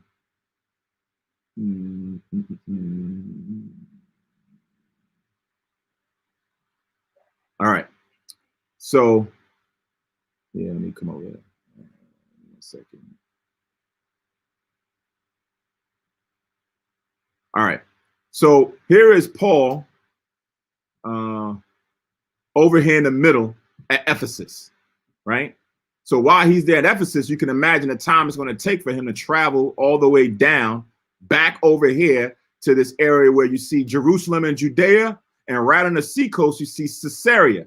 right? It was Caesarea Maritima, right? So that's where he's now traveling from Ephesus to come all the way down over here to Caesarea, and then from Caesarea to go up to Jerusalem to go and salute the church. Ephesus is in the middle. Look right here in the middle. Right here. Right, here's Ephesus, right here. And now he's leaving to come over here to Caesarea to go and salute the church here at Jerusalem. And then it says, and then after he saluted the church, he went to where? Antioch. Antioch is up here, right? So now it just spoke of a whole lot of time that just transpired in that one verse, because it's not that important what feast Paul went to, how long Paul stayed there. It was to say, this is what he did to carry along with the story. But time transpired for that all had to happen in that one verse, right? So from Ephesus, he comes to Caesarea, then he goes up to the church to salute the brothers in Judea and Jerusalem, and then from there he leaves and goes to Antioch, all right? So this is one of those moments where I like to also point, I always try to point out time and dispensation, to keep that in mind, because if you just read it, you would think it happened all in one day. And he got on a jet and went from Ephesus to Caesarea, and with about 15 minutes, went up, saluted the brothers, went to keep the feast, was there for about an hour, and then got on a train, and then he was, no, time happened because he was sailing, right? He's going, and then he has to keep the feast, and then after the feast, and he's going to leave, all right? So now back in 22, again, and he went and landed at Caesarea and gone up and saluted the church. He went down to Antioch. And after he had spent some time there, he departed and went over all the country of Galatia and Phrygia in order, strengthening all the disciples. So now here it is. We back up here in Antioch again, right? Here's Antioch. So now he's traveling, and then it says he leaves there and goes into the country of Galatia. So you look northwest, and then you see in green Galatia, right? So now he's traveling through Galatia to get to where? Phrygia, right? That's where it is. Phrygia in order. From here, he's traveling, and then he gets there, and along the way, what is he doing? He's strengthening all the brothers who are now being taught in this truth, making sure that they got the knowledge, that there is any gaps left, that anything that they need, he's now going and touching back up with all of these different churches that had already been established. All right. So that's kind of where you see how he's now doing his movements to get back over to Rome, which is all the way at a certain point. When you look all the way over to the left, you see the boot of Italy, right? So that's where he now travels from time to time and then comes over to this area, this region, right? So that gives you the broader space. Now, if you bring it up to today's time, this area that we're looking at, where it has Asia, Galatia, Cappadocia, all of that, where Ephesus is, and all of this today is modern day Turkey. This is where Turkey is today, right? So when you look on today's map and you look and you see the place called Turkey, right? This is where you're seeing Paul at that time. He's traveling and going through. It was known as Asia Minor or Asia at this time back then. But now today it's called Turkey, or modern day Turkey, right? So now when you look at certain things, and I remember when I used to go to work overseas, I had to work with some of the people from Turkey, and they would always talk about a lot of the ancient relics that have now been unearthed, right? When you go into some of these cities, there's churches and things and relics that are still there, and people dig them up. And what do? They go put it in certain museums, right? So he was complaining to me. We was over in Europe. He was complaining, telling me, like, listen, if you go to this museum in Berlin, you're going to find a lot of things that's in that museum comes from my country, right? They went and took it and now put it in their museum in Germany, in Berlin, but it comes from Turkey. But it came from back then, which was known as Asia Minor.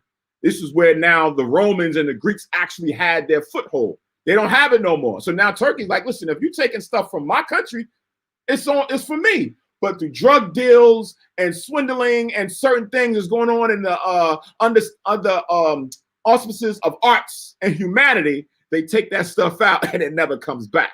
So they, as a country is upset that they have been bamboozled to take all these different things and relics from these different places and now go and put them in their museums. So when I did go to the museums, there's certain things that I saw that was during this time that's now sitting in their museums, right? I'm looking at these statues of all these old goddesses and gods that they erected that was in certain temples back then. They now have them in the museums in other countries. But Turkey would say, that's my stuff. We need to have that in our museum and let tourists come to my museum and see these things. But no, Esau took them and made sure that they had that and put it in their museums to generate commerce and money and give it their whole narrative about certain things. I wonder if some of our people are still there. Where? These places. I never been to Turkey, but I was somewhere else when I was working with those folks that was from Turkey. What you say now? You got a lot of Levites that's in Turkey, or some? Yeah. Yeah. I mean, it's certain. I've seen, like, me scouring, internet for certain things. I've seen Israel in certain places that I wouldn't think that they would be in, right? And it kind of enforced when Yahweh Shai and the Most High says that we're going to be scattered all over. When you look at certain cities where it's like 95% like Esau, and then you'll see it's like 1%, maybe 0.5% of Israel that's there. And they're making videos of life in that city or that country, right? Because they're so isolated. So when they have to learn the language, they have to now face certain odds and criticisms and racisms and things of that nature, or not, right? Some may find it favorable and some may find it, an issue.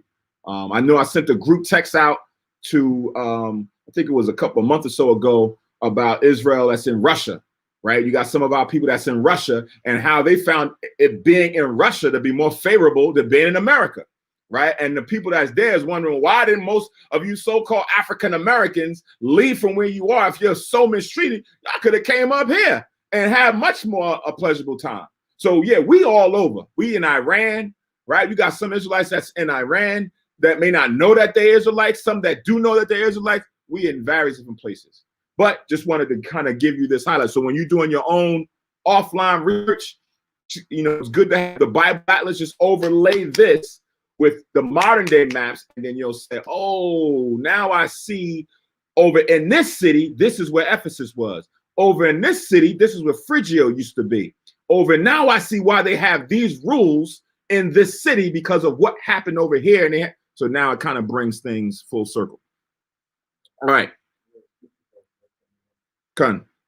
It's Romans chapter 1, verse 10. So this is a precept for verse 21. Romans chapter 1 and verse 10. Con.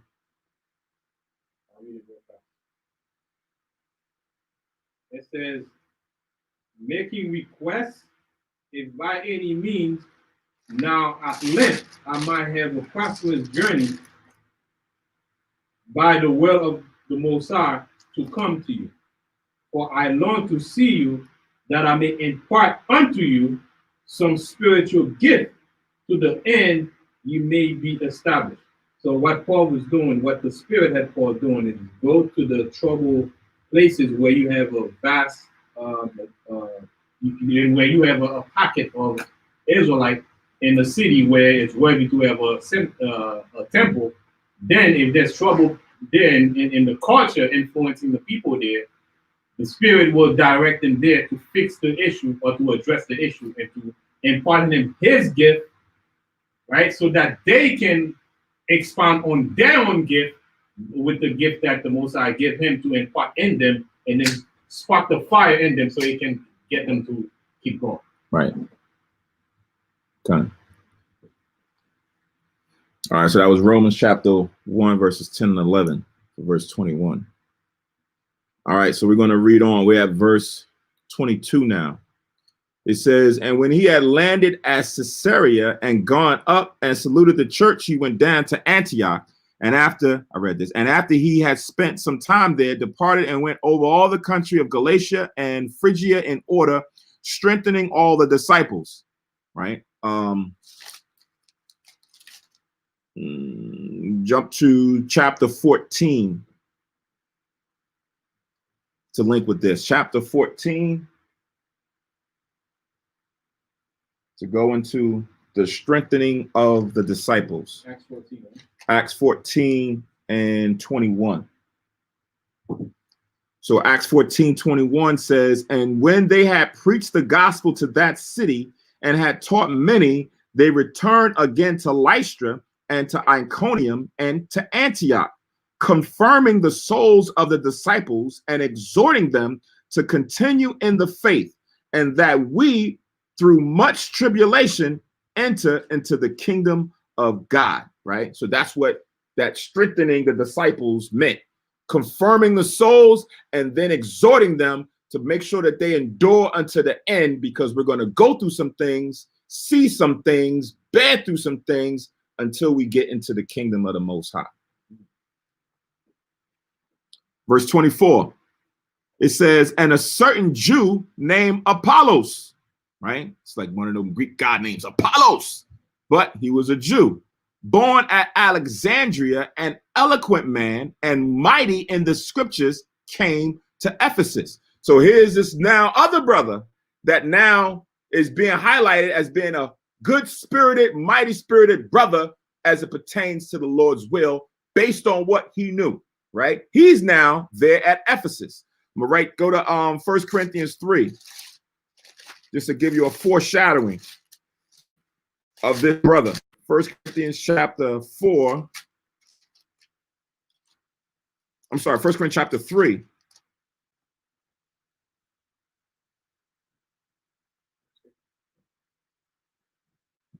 First Corinthians chapter 3 and verse.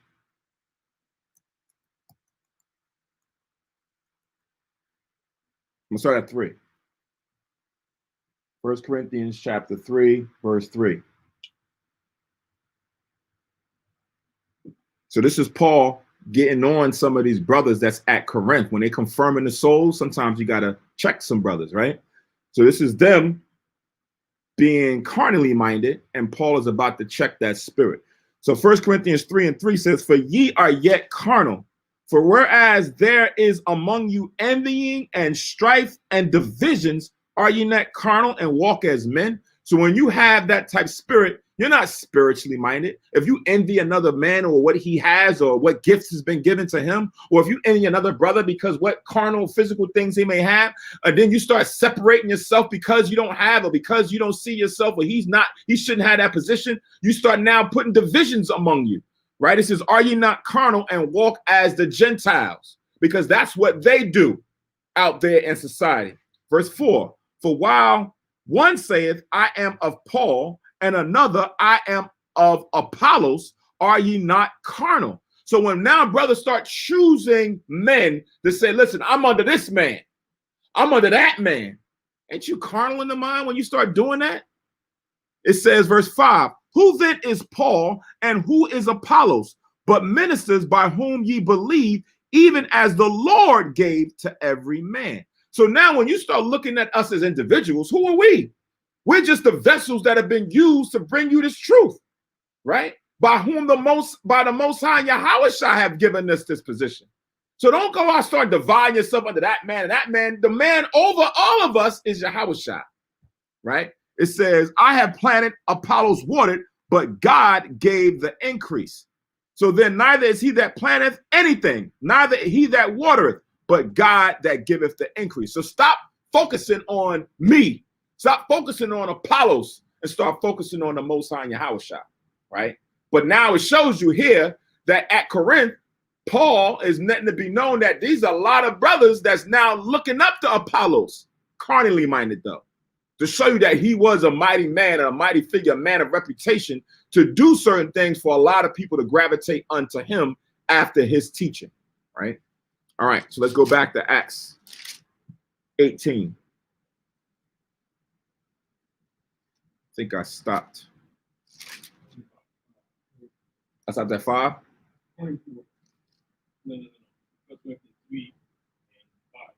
No. I stopped at 7. Yeah. Oh, Yeah, but you talk about back in Acts 18. So yes. So now back in Acts 18, this is verse 25 now. It says, this man was instructed in the way of the Lord, and being fervent in the spirit, he spake and taught diligently the things of the Lord, knowing only the baptism of John, right? So here's his brother, mighty, right? Speaking of things pertaining to the law, trying to get brothers and sisters to come back to keeping of the commandments, right? So one would think of him to be like an Old Testament brother, hardcore, right? That we got to keep the commandments to the best of our ability, but he don't know Yahushua because he's still just under the baptism of John. Right, but at the time when John went out prophesying, and he said, listen, there's going to be one that's going to come after me. Right. He don't know who that one that was going to come after him is. Because at the time when John was teaching certain people, he didn't step on the scene yet. So he was just still following the teachings of John to that extent. Right. So now he was aware of it, but he didn't fully know that Yahushua has now come. Yahushua has now taught. Yahushua did the miracles. He's now come fulfill those prophecies and things that was written in the Old Testament, and he was crucified for our sins. Then he resurrected. So all of that information now still was weighing, but he was still a good brother, mighty in the spirit, teaching the things of the Most High pertaining to what he knew unto repentance from John. He just wasn't, the information that he needed was not there up to that point. But he knew what he was supposed to be doing, keeping the law. But that information came later than understanding. Right. We about to read it. We about to get into now what happened with this brother, right? Because remember, Paul came to Ephesus. This is all taking place at Ephesus, where now this brother Apollos is now going out teaching. He left Priscilla and Aquila there when he went back to go to keep the feast day. But he still now is going to make it back later on, Most High will. Verse 26. It says, and he began to speak boldly in the synagogue, whom when Aquila and Priscilla had heard, they took him unto them and expounded unto him the way of God more perfectly, right? So now here it is what he had. They saw the spirit in that brother. They're like, yo, this brother's kind of on point. So now after he bringing out what he bringing out in the synagogue, they now go up to him a little later on and say, brother, how you doing? What's, where you from? This, that, and the third, and start speaking up. Do you hear about the Messiah? Did you hear about Yahushua? Who? John talked about that, but I never knew, if that, what happened with that. And then they expounded on all the things that he wasn't privy to. Go to Proverbs real quick. Proverbs chapter 9.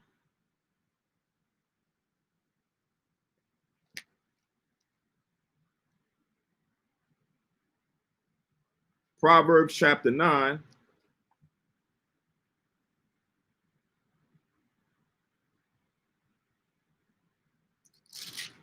And verse 9.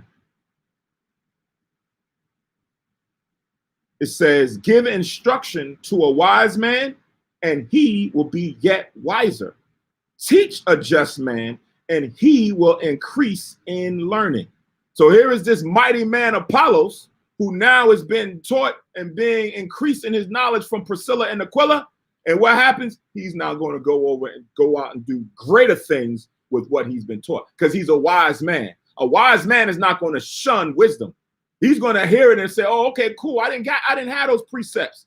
The water for that. Boom, boom, boom, boom. And just starts saying, what? Oh, that's what Isaiah was talking. Oh, snap. He's putting that all into his portfolio. And now he's going to go out and do greater things than what he was doing before, because he now has the full picture. Quiet. And this emphasizes what the Yahushua says. Greater things that you can do than I can. Right. Paul did a lot of work. Yep. You might say Paul even doing work that Yahushua didn't do in his traveling. But that's part of the greater work that we shall do. Even greater than us. Go on. Also, this guy that was mighty in the scriptures is Paul, right? Uh-huh. If he was mighty in the scriptures, then he knew about the coming of Christ. He knew about the coming of Christ. Right, because that was in the Old Testament. It was prophesied that he was going to come. Right? But what he didn't know, because John, even if he didn't know, he was a disciple of John.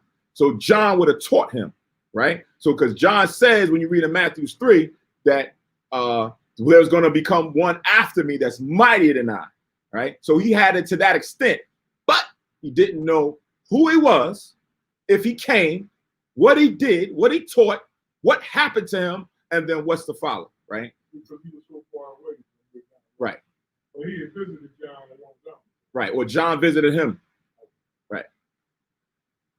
And it does not that he was so far away. It's just the fact that at that part, he could have been in the country of Israel and just never encountered Yahushua. Huh? Why? So now, even in Judea, you got certain people. Remember, the Spirit don't always come to you just because you hear the word, right? The Lord has a certain time and space. Look at Paul. Paul heard the word. He knew about Yahushua, but it didn't click with him until after Yahushua was crucified, died, and then he's on the way to Damascus to go try to crucify more Jews, right? He's on the way to go crucify more Jews, and then it comes to him. So in the same vein, when you look at it, brothers could be out teaching, and they could be bringing it out. Christ ain't that's Caesar Borgia, and this, that, and the third. And Christ was a man of color. Christ came and died for you, brothers. Man, ain't got time. That's why Christ always said, he that have an ear, let him hear. Some people don't have time to want to hear that mess. I ain't got time to want to hear that garbage, man. I got things to do, right? I got to get to the store. I got to get to the party or whatever. So then they just going back and forth. They're just going by. You had others who was yearning for this, that was there and followed and believed. And then you had some that followed in disbelief to condemn. So you had a lot that was going on. So I can't speak specifically for Apollos that he was never in Judea, or that, you know, he was there once and got the teachings of John and left during the time before Christ came. It doesn't give you that specific detail. But, you know, time and circumstance can happen in different ways. Right. I had an example of me when I was in Cleveland. I used to see brothers that I was going to the Coliseum going shopping. And I see the brothers, what they talking about? And I stood there for like a few seconds and I kept moving. I never thought that I would be just like that and know that right now. Exactly. I'm the same way. I've seen brothers when I used to go for my interviews in New York. When I got out of college, I used to go take the PAD train over to New York on 33rd and go to my interviews. And I see brothers out there on camp. I'm out there with a suit on and everything. I'm walking. I'm like, what the heck is these brothers out here? And I ain't paid no mind. It wasn't as if I even condemned them or whatever. At that moment, I didn't have an ear to really stop and care about. I seen the sign. It didn't just register. Now, until, like you said, later on, it came full circle. And then one of my close friends, he had come into the truth like a year or so before me. And I remember him having to sit down, he talking about this, and I was like, man. It was like Wisdom of Solomon chapter 3, when it says they're going from us to be like their destruction. So I'm looking at my who was at the time my best friend, I'm like, dang, he is bugged out of his mind. What the hell is he talking about right now? I don't know what he talking about. Talking about what? Israelite? What? I ain't never heard of no Israelite. What is he talking about? And then time went past, and then all of a sudden, boom, it was a time to see it. And I came in, and I'm like, yo, who was that you talking about before? And he laughed at me like, oh, you back now? I was like, yeah, I'm ready to soak it all up. So yeah, you know, sometimes certain parts don't get filled in until the Lord has it. Like even these two, you know, the Most High had it, boy, like he wanted Aquila to be that one to go and further on Apollos, right? And then that seed get watered and he grow out and go and do great things. So now verse 27. So it says, and when he was disposed to pass through Achaia, the brethren wrote, exhorting the disciples to receive him, who, when he was come, helped them much, which had believed through grace. So, you know, they forewarned brothers, he's going to be these other brothers going to be coming. He's on point, man. Make sure y'all receive him, let him stay with y'all, feed him, whatever, anything he needs, just take good care of him. And then he helped them out above measure. Verse 28. For he mightily convinced the Jews, and that publicly, showing by the scriptures that Yahushua, Jesus, was the Messiah or the Mashiach. So now, after he got that understanding from Aquila and his wife being his helpmate, he then went and was bringing it out in front of everybody. Like, bam, like if he was sharp with it before, now he's taking that spirit to the next level, right? Go to Acts, last precept for this chapter.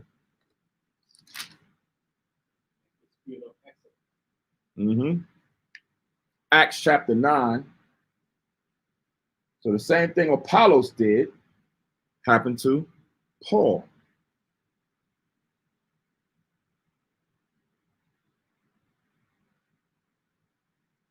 So now after Yahushua gave Paul the perfection of the knowledge of himself and the kingdom, Paul went out and taught, right? So this is Acts chapter 9 and verse 20.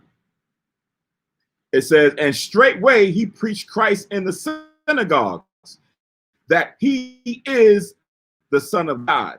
But all that heard him were amazed and said, is not this he that destroyed them which called on this name in Jerusalem, and came hither for that intent, that he might bring them bound unto the chief priests? So they hear Paul preaching. They're like, I hear him, but ain't he the same one that was accusing them and leading them to their destruction? Ain't that the same reason why he here right now? Right? Verse 22. But Saul increased the more in strength, and confounded the Jews which dwelt at Damascus, proving that this is very Christ, right? So now here it is. You got these men who are scribes and learned in the law, but now Paul getting that further knowledge through Yahushua, he's confounding them. How is he confounding them? Through the precepts, right? When you say, oh no, you bring out this precept, he said, hold on, but you didn't realize this precept. And he reads the precept and he's like, I didn't think about that. Same thing Yahushua was doing.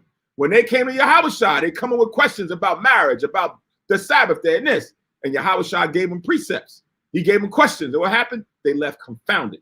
So now Paul is still operating that manner. Apollos is operating that manner. Aquila is operating that manner. And his wife. So this is how the Spirit begins to operate, right? If it increases in you. But you keep in mind that each gift and each person cannot be the other person. Right. Everybody is distinct.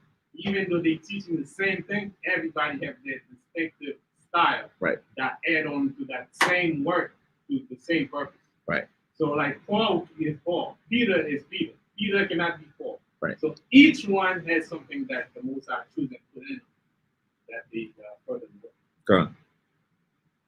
All right. So that is the last verse in chapter 18. We're going to pause for about approximately 30 minutes. It's about almost 1 o'clock. We're going to come back approximately 1:30 to do the second half of the Sabbath service. All right. So Most High's will, everybody returns, get a quick bite to eat lawfully. This is not a feast week, so we're not supposed to be kindling a fire. That will be next Sabbath because we'll be in the feast of the dedication of the altar. So we'll be able to cook on next Sabbath day, but not this Sabbath day. So have some prepared food already, and then we'll reconvene.